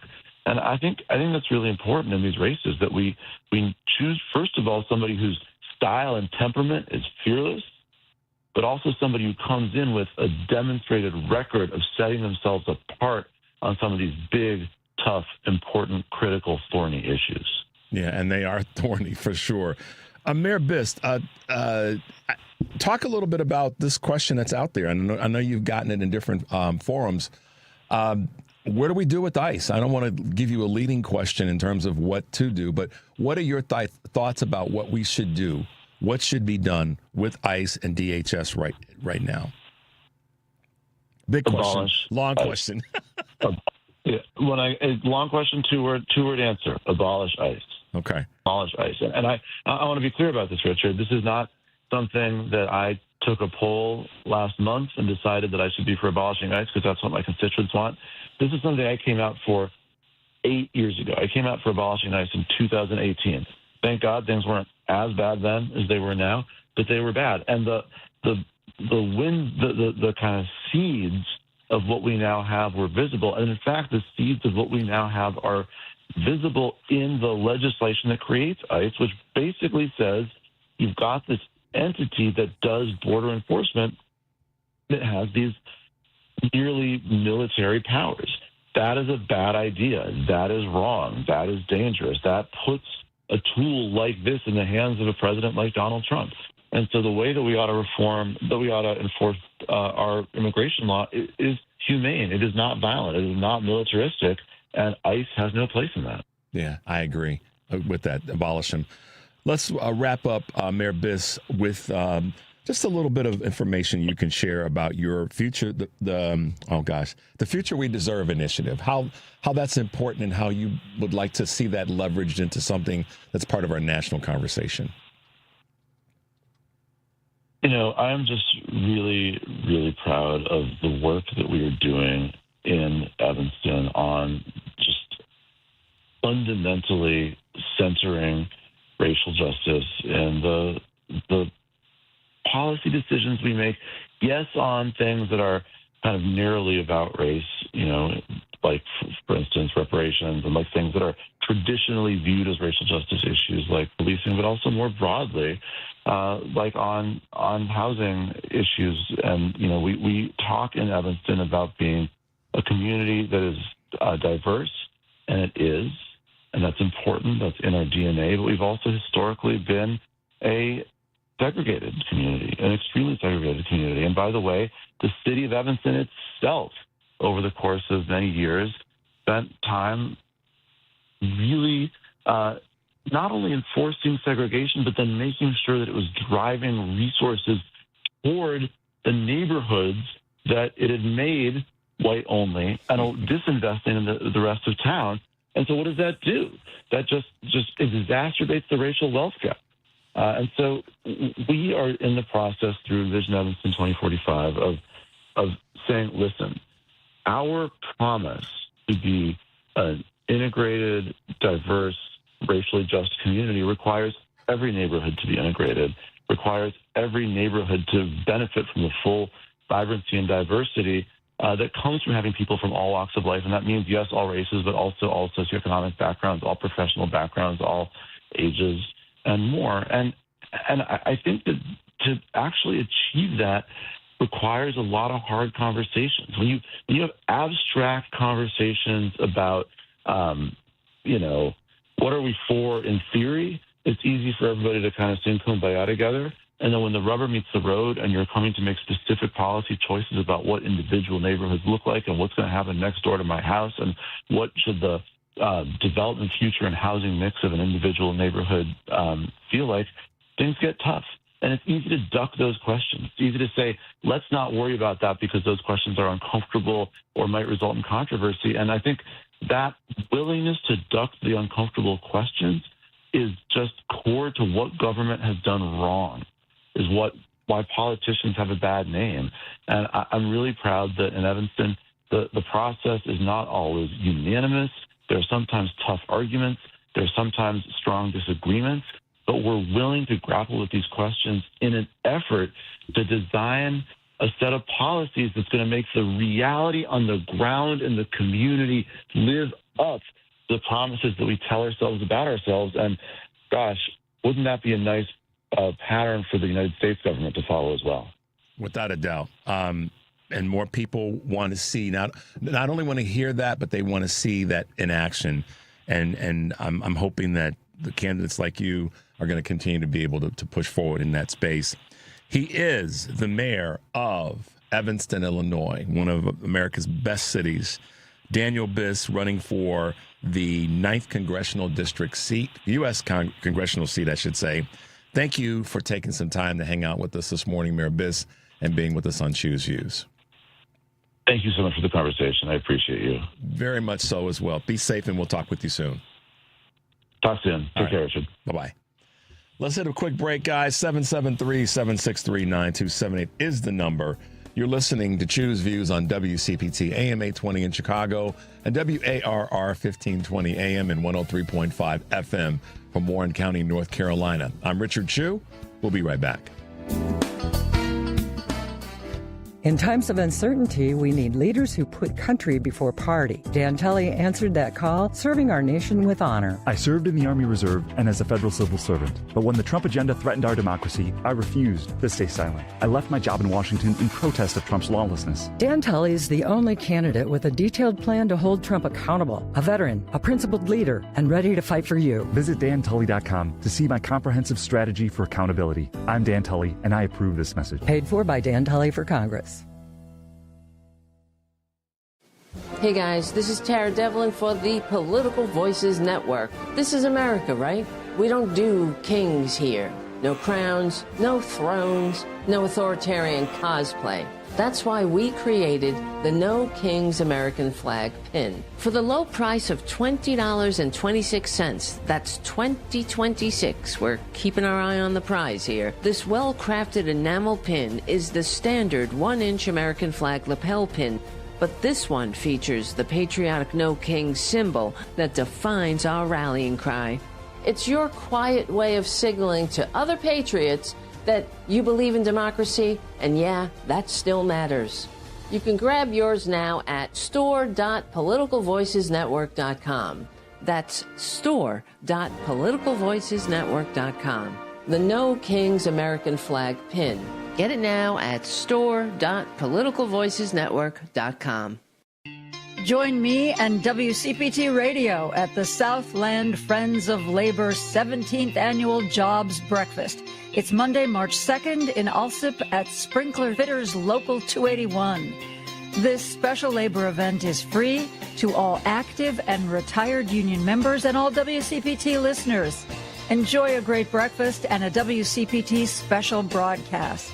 I'll be joined by Tom Villanova from Southland Friends of Labor, and we'll be talking with Joe Reinhardt from the Painters District Council number 14, Paul Wendy from Ironworkers Local 63, and Bob Howard from the Chicago and Western Lakes Port Council Maritime Trades. Doors open at 7:30, and if you want to attend, please call or text 708-996-1291. You can leave a voicemail to save a seat. See you on the 2nd.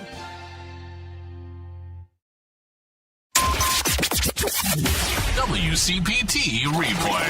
Speaking with Wendell Young, the vice chairman of the Chicago Wolves, and he is the newest inductee in the 2026 AHL Hall of Fame class. There's one goalie in particular that I think you had a front row seat for history, and that's Manon Rayum when she became the first female NHL player in that preseason game. I walk into the rink, and Phil and Tony Esposito, when they're kind of talking, they're like, we got to put Manon in. Everyone's here. The rink is packed. All the media's here.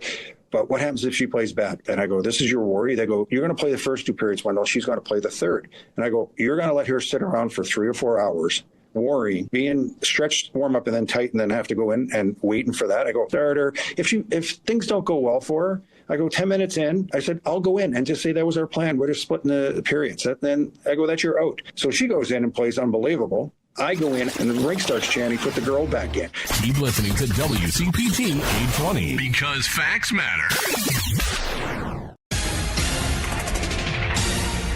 You are listening to WCPT 820. Here's the latest Chicago weather update. From the Weatherology Weather Center, I'm meteorologist Jennifer Wojcicki.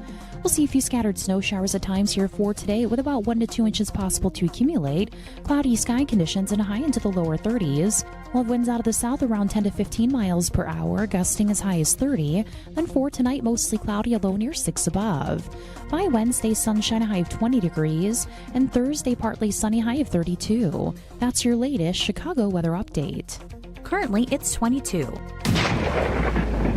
The Lightning Strike Radio Show. Personally, I'm an independent, and I voted on both sides of the aisle in my days. Basically, Ken is saying that he is bi. So you got to. Oh, you're killing me. You got to take that into consideration, folks. Oh. Okay. Right. Now he's getting red in the Michelle face. Alfano is actually he's trying to change the subject. Yeah, I'm totally trying to get. Sundays at 9 a.m. on WCPT 820 a.m. Hey Google, play WCPT. Streaming Chicago's progressive talk from TuneIn. This is Choose Views with Richard Chew. All right, guys, welcome back to the show. Thanks for being with us. 773-763-9278 is the number. It was great having Mayor Daniel Biss on to talk about his campaign and his running for Congress and his work that he's done successfully in the city of Evanston. And, like all the folks that are running in that congressional, the number of congressional races that are going on, we've got talented people. We've got a bench of aspirational leaders, I guess is the way I'll probably put it. And they're all trying to do the same thing based on how they're campaigning, and that's to make things better in our communities. Oftentimes, and you guys have heard me say this before, it's the local organizations that do that. They get it done because they focus on the things that are important to the people that they live around and that they've grown up around and that they've believed in. Right here in Chicago. Chicago is a great arts city, whether it be our museums, our theaters, and all the rest. Deeply rooted dance theater reimagines and diversifies the aesthetics of contemporary dance. And these are the key words: by uniting modern, classical, American, and African-American traditions in dance and storytelling. And I'm lucky enough this morning to have one of those peeps in the studio with me. Her road dog is on the way. Got stuck in traffic. Yes. Good morning, and welcome to our studio, Nicole Clarke-Springer. Thank you for being with us this morning. Thank you for having me. It's so great to have you in studio. I'm not an art nerd, but I love the folks who are good at it. Because I always tease myself and people around me. I'm a stick figure drawer. I can do that when it comes to paper, but the other stuff, no, I just can go and appreciate it. And when it comes to musicals and when it comes to performances and all that, it's not my thing either. But I sure have an appreciation and respect for those of you who've made it a career to not only be great in the craft, but also be a leader in the space. Because I think that's oftentimes the thing that's missed about the arts is that people think that it's just a bunch of people running around dancing and writing and talking. But to run a good organization in the artistic world, you've got to have great leadership. Thank you. And you and Makeda, who'll be with us in a little bit, have been exemplary in that space. So talk a little bit about the history, 30 years that you guys have been doing this and it's been being done, and how the leadership that you're a part of has been so integral to the success of the organization. Yes. Well, first of all, thank you. Thank you for all of that. Thank you for those beautiful words. It's wonderful to be here. We were founded by two incredible men, Kevin Jeff and Gary Abbott. 30 years ago, I joined the company. I was a company member, company apprentice, company member, dance education director. And then he tapped me on the shoulder and said, I think I'm going to move aside and I'd like for you to be the artistic director.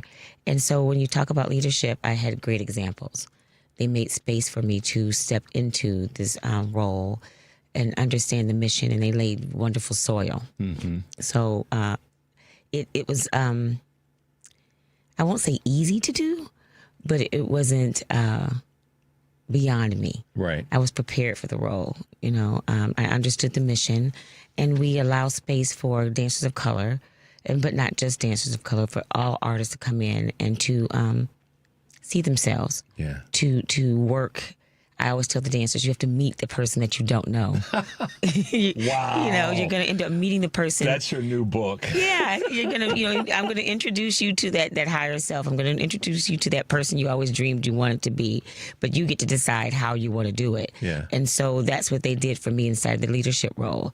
There were many times where I would be sitting in the theater and I go, just lean over to me and point things out, see how the light is, maybe drifting off to the right, or it's on that curtain. You want to make it do this, and you want to tell her next time. And so it was always subtle things, but it was always paving the way for how things should be done, but allowing me to see it in my own way. Yeah. And so it's really, it's a huge feat to, first of all, be here for 30 years.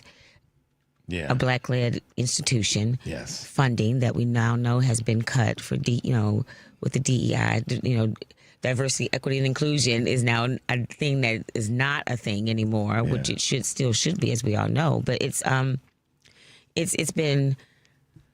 made that leadership even more challenging. Yeah. Leading during the crisis of having funding, which is already a challenge, being made even a bigger challenge. Exactly. But it's not a challenge I'm not used to. My first year, I came in during COVID.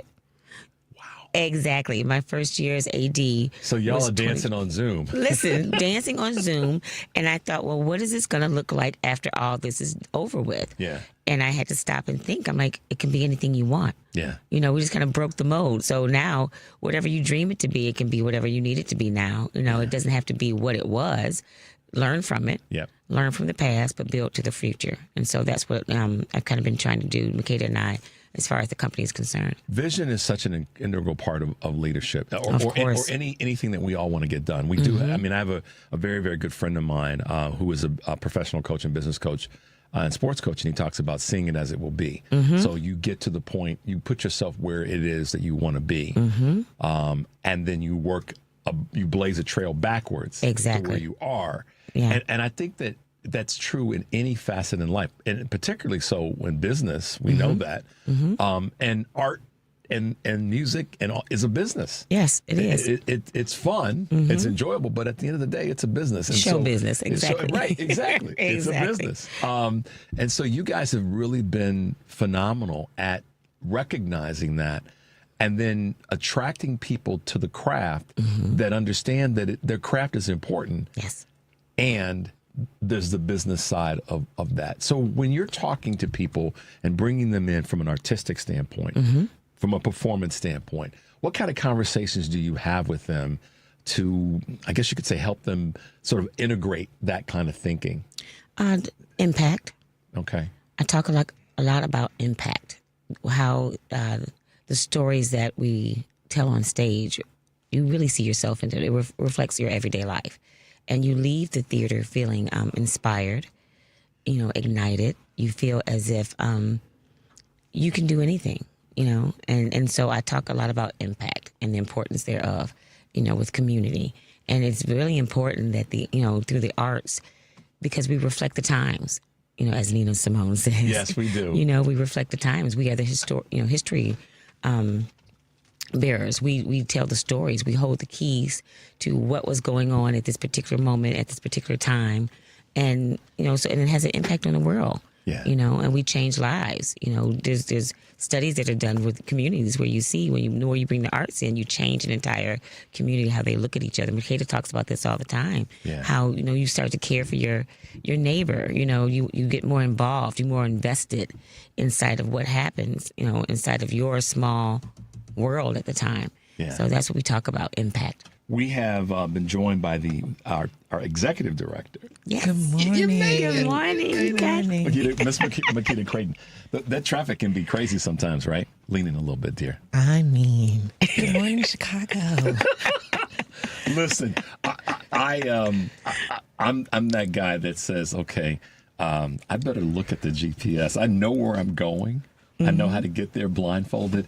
But Lord help us if there's that red that pops up and you're like, where did that come from? Exactly. No. 28 minutes just went to 38 minutes. It sure did. So before you know it. So thank you for making it in, and I'm glad you made it safe. Thank you for having That's the me. most important thing, getting here safely. So we were talking about, as I like to call it, the merging of artistic strength and value to business. And ultimately, it is a business, and you said it best, Nicole, show business. How have you, as executive director, made it clear to the people that you're working with and the people that you're bringing in that, yes, this is art, yes, this is impact, yes, this is talent, it's of you, and we're still a business? I think it's important for us to know that as artists, right, we have an important job. We have an important job in society to make sure that we help to be the bearers of culture, to carry history forward. And in a country right now where a lot of our stories are being erased, to be that mirror that kind of reminds society where we were in this point in time. And without having artists and communities, you could lose that. Yeah. And so I try to drive home the importance of the business of people who are there to be our griots, right? The people who carry the history and the legacy of a society forward. Because 20 years from now, 50 years from now, 50 years from now, the way that we understand what happened during this time is through the art, usually, that was left behind. Yep, that's so true. And I think one of the great examples, and thank you for that, Makeda, I think one of the great examples is looking at, and I'm an old movie fan. So am I, TCM. Let me move over here. Yes, Ted Turner Network. The TCM? Yes, I know, hand raised. Yes. And whatever it is, it does, in many cases, is it me, Devin? It's a story about something that is interconnected, and one of my favorite movies, and I've shared this on the air numbers of times, is The African Queen. It's a love story. It's a story about the war. It's a story about survival. It's a story about hope for the future. It's all of those things tied into, And that's part of our history in communicating with each other. We experience all of those things, maybe in different venues, maybe in different ways, and all the things that impact that. But you guys have been such a stalwart over the last 30 years in this space. Yeah. And so let's talk about maybe the future of Black dance and dance in general. Dance in general and Black dance. And I'm going to throw a little politics in here because we can't run away from it. How you guys are navigating when, our federal government is saying, nah, we're not going to send any more funds here, or we're going to cut this, or we're going to strike this down, or we're going to pull that. It's not that's not a dream. It's a nightmare because it's actually happening. So if you were to draw a line and say, here's where we are right now, going back to your point, Nicole, and then how we go forward to have that impact, what are some of the things that you were trying to do to kind of cede back some of that power or grab back some of that power? It's important for us to understand who we serve with the art. And so you have to add value to the people that you serve, because in moments like this, we've been making sure that we tap into those that we serve to help support the art and keep us going when the federal government pulled back. Yeah. In addition to that, in the area where you serve, there are usually some philanthropic institutions or people who work in philanthropy and understand the importance of the work that we're doing. And it's the relationships that we've built with those philanthropic institutions and those donors over time where they want to step in, they want to pitch in. I talk about, there's so many, Mellon Foundation, Joyce Foundation, Field Foundation, all of these foundations at this time understand what's happening with cuts in funding for the arts, and they're stepping up and they're trying to fill the gap. D-Case, one grant that we just received from them is called an Artist Relief Grant, because they understood that federal funding was cut and they tried to fill in the gap. So this is why you have to understand the relationship that you have with the community that you serve, and that the community sees the value in what you do. And in these moments, when maybe the federal government kind of lets you down, your community, your local community steps in to support your individual givers as well. Yeah. And a lot of that's because of the relationships. It's obviously the quality of the work that you do, that you put out, the output, the end product. And it's the relationships that you've built along the way, rather than just all of a sudden we need your help. Right. And that's a lesson that I'm always reminding myself of, and I sometimes fall short of that. It's the ongoing building the relationships and the connections with people that sustain you when you are in that moment. And that moment can be a personal health moment. It can be a financial moment. It can be a business moment, even in the artistic world. Before you got here, I was talking about how much of a non-artistic person I can't draw nothing. I can draw with sticks. Give me a ruler and a pen and I can make my way through it. I've always been that way. But I have such a deep appreciation for music. I played in the band, concert band and marching band, played sports, debate team, good student and all that. So for me, my art, if you will, is seeing musical performances or performances where music is part of it. And so that's allowed me to say, okay, at least I have a little bit of culture. I love a little bit of something. What are you doing here? Exactly. This is the art. This is the art, right? Yeah. Conversation, storytelling. That's what we do. We just don't don't use our words. Yeah. You get to use your words. You get to use language arts in what you do. See, that's why y'all are so good at what you do, because you didn't even let me step off the bridge there. You're like, oh, no. I was immediately about to pull you back. Immediately. Because I was like, what do you mean? Absolutely. Well, thank you for that. I appreciate it. And we have a great team here of folks that help us do great work. Let me ask you guys this as we wrap up, and we could talk forever and ever and ever. Let's talk about the future. What's coming up that you guys have going on that people need to know about? 30 years is hugely important. But let's talk about some of the upcoming performances, some of the upcoming benefits, anything that you guys have going on that is just going to continue to put that energy into the work, into the organization. Well, March 6th and 7th, we are performing with Chicago Sinfonietta. The 6th will be at the Wentz Hall in Naperville, and the 7th we're at Harris Theater downtown Chicago. One of our Harris Theater is a great theater. One of our many homes Wow. that we've touched. So our goal for our 30th anniversary, Love, Joy, and Resistance, was to touch all the spaces that Deeply Rooted has performed in. And so on the 7th, we'll be at the Harris Theater, and then you can catch us at the Auditorium Theater May 30th. Okay. Yes.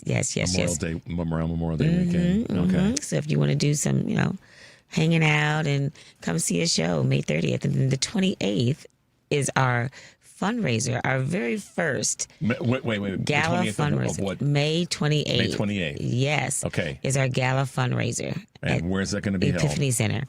At the Epiphany Center. Okay. At the Epiphany Center. What time? 6 o'clock. 6 o'clock. How can people get tickets or be a part of it? Because we got to push that. Listen. You can always visit deeplyrooteddancetheater.org. All of our events are located there. All of our this fundraising event, it's our first one, will be on our website as well. We also have subscriptions for both of these shows that Nicole just spoke about. And the subscriptions end this week. So get them now. Get them now for both shows. Okay. Get 15% off both of your tickets. So here's a question. We are locally based here in Chicago, obviously, but we have folks that listen to our show. We're blessed to have that in our station all over the country. So if people are in L.A. or they're in Philly or they're in Pittsburgh or they're in Boston or wherever they are, how can they be connected to what you guys are doing? Go to our website. Check us out. Again, deeplyrooteddancetheater.org. I'm giving you my personal email here. It's too early in the morning, Richard. And also, I would add this. We've been working on a new building. Okay. On 54th and State Street. Yeah, I know it is. We will be building a 33,000 square foot facility. The first state-of-the-art facility dedicated to Black dance history and legacy in Chicago. Wow. Soon, everyone from all around the world will be able to come and visit us in our own space. Wow. It's nothing like having your own home. Finding your way and having impact. That is so cool.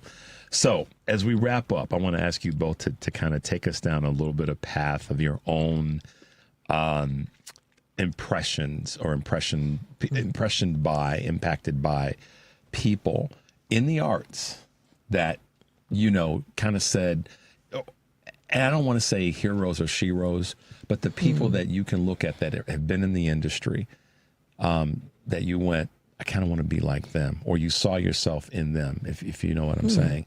Who have those folks been? And Nicole, let's start with you. Oh, my goodness. It's so funny. I just had the privilege of spending time with Joan Myers-Brown at Philadelphia. She's 94 years old. Wow. And she is still going to the studio every morning. Makeda can tell you this. She makes breakfast. You can smell the bacon from the studio cooking. And she's a tough cookie. Her birthday, she's a Capricorn like I am. And, she knows where she wants to go. She knew exactly what she needed that company to be, how she wanted to provide space for not just the Black dancers, but Black choreographers and dance makers. And she's held it to this day at 94. So it was really, when you go into the building, you feel the history.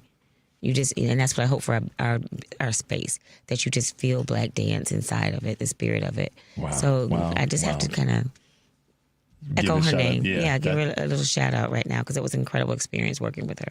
How about you, Makeda? I think there's a lot of different people in the field.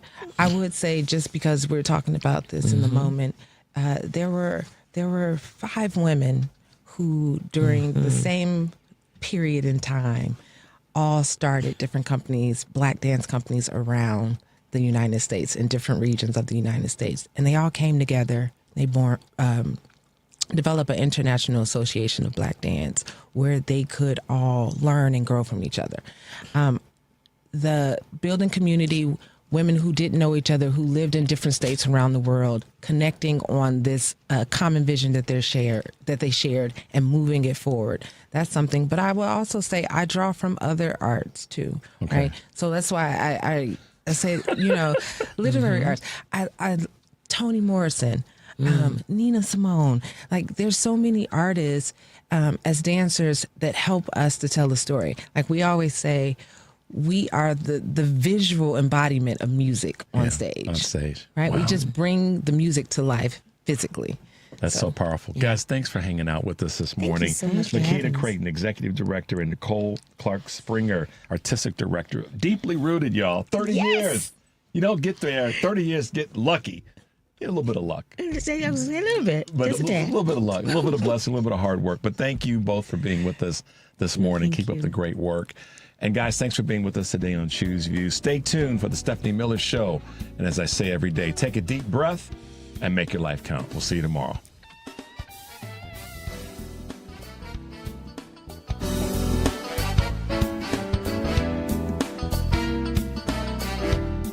Hey, it's the Paulacious One. I'm up on the transmitter trying to power us up so you can hear us on 820.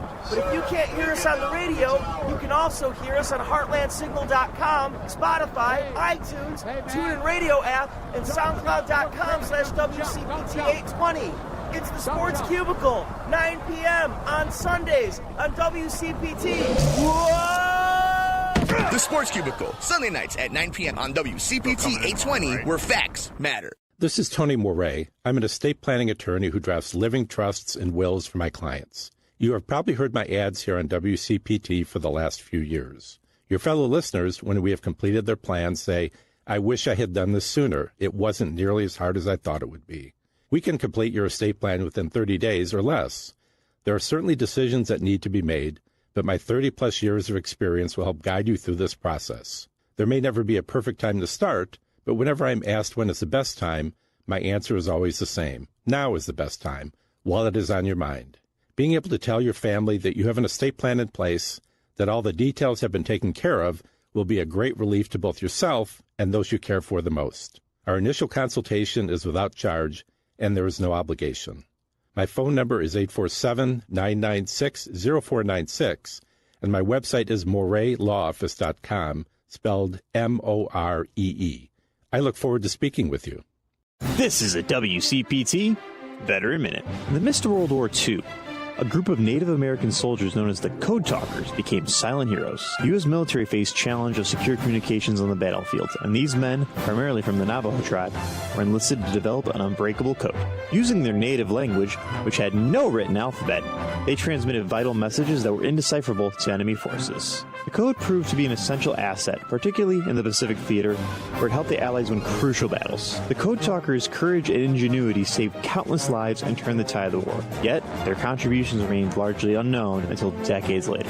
The legacy of the Code Talkers stands as a testament to the strength, resilience, and invaluable service of Native Americans during one of America's most devastating conflicts. This has been a WCPT Veteran Minute.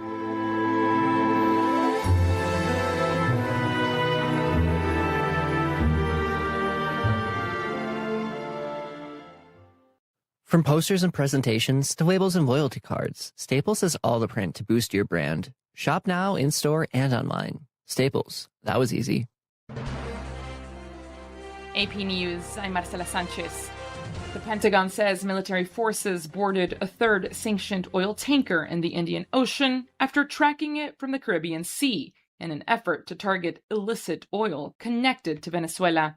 President Volodymyr Zelensky says Russia has not broken Ukrainians nor triumphed in its war. In a show of support, more than a dozen senior European officials headed to Kyiv to mark the 4-year anniversary of the conflict. Despite the show of defiance, Ukraine has struggled to hold off Russia's onslaught. Russia's aerial attacks have devastated families and denied civilians power and running water. China has restricted exports to 40 Japanese entities that it says are contributing to Japan's remilitarization. Beijing has shown continued displeasure with Tokyo since Japanese Prime Minister Sanae Takaichi in November implied Japan could intervene if China used military force against Taiwan, an island democracy China claims as its own. In other news, many people are digging out after a major snowstorm in the Northeast. The AP's Lisa Dwyer has more. Neighbors, government workers, and a powerful railroad snow-clearing machine named Darth Vader are scrambling to dig out the northeastern United States from a brutal snowstorm. As the snow moves northward and tapers off in other areas, forecasters are warning that another storm could be right around the corner. Meteorologists are calling Monday's storm the strongest in a decade. It dumped more than 2 feet of snow, canceling thousands of flights. Now, roads are beginning to reopen, mass transportation is coming back online, and power has returned for some of the hundreds of thousands who had lost electricity. I'm Lisa Dwyer. More stories at apnews.com. This is AP News.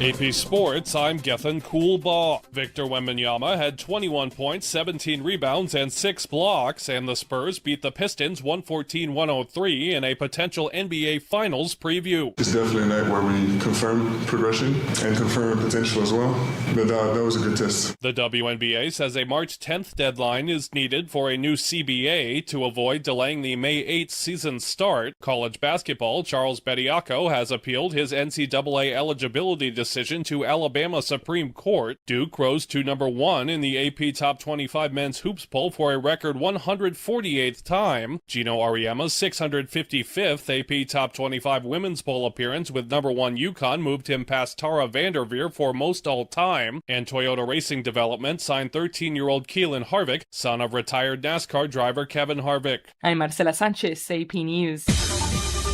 This is 820 AM, WCPT Willow Springs, and streaming worldwide at WCPT820.com. We are Chicago's progressive talk, where facts matter. Now, your WCPT 820 weather update. From the Weatherology Weather Center, I'm meteorologist Jennifer Wojcicki. We'll see a few scattered snow showers at times here for today, with about 1 to 2 inches possible to accumulate. Cloudy sky conditions and a high into the lower 30s. We'll have winds out of the south around 10 to 15 miles per hour, gusting as high as 30. Then for tonight, mostly cloudy, a low near 6 above. By Wednesday, sunshine, a high of 20 degrees. And Thursday, partly sunny, high of 32. That's your latest Chicago weather update. Currently, it's 23. This is Chicago's Progressive Talk, 820 AM, WCPT Willow Springs, and online at WCPT820.com, where facts matter. Margaret is a 71-year-old widow who came to Brookfield Tax Planning because she was worried her accountant and financial advisor weren't doing enough to reduce her taxes. During their free, no-obligation tax reduction review, it was revealed that Margaret had been overpaying $7,250 each year since her husband passed. $102,000 lost forever due to a lack of proactive tax planning. Her accountant does returns after the year is over when it's too late.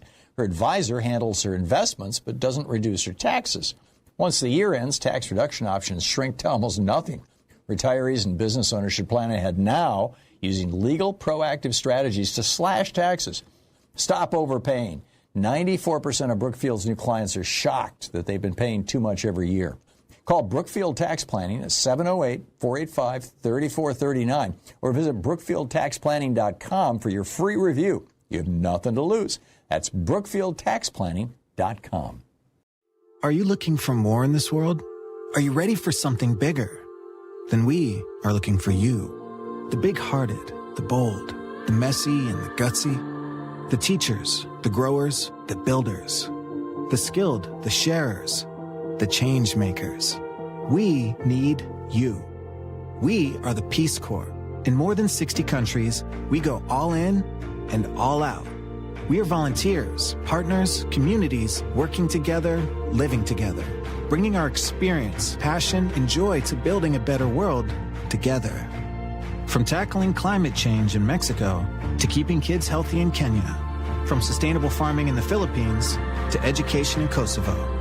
We learn more, give more, share freely, and serve boldly. Are you ready to tackle the tough stuff? To go the distance to make a difference? Then we have a place where you belong. Join us at peacecorps.org.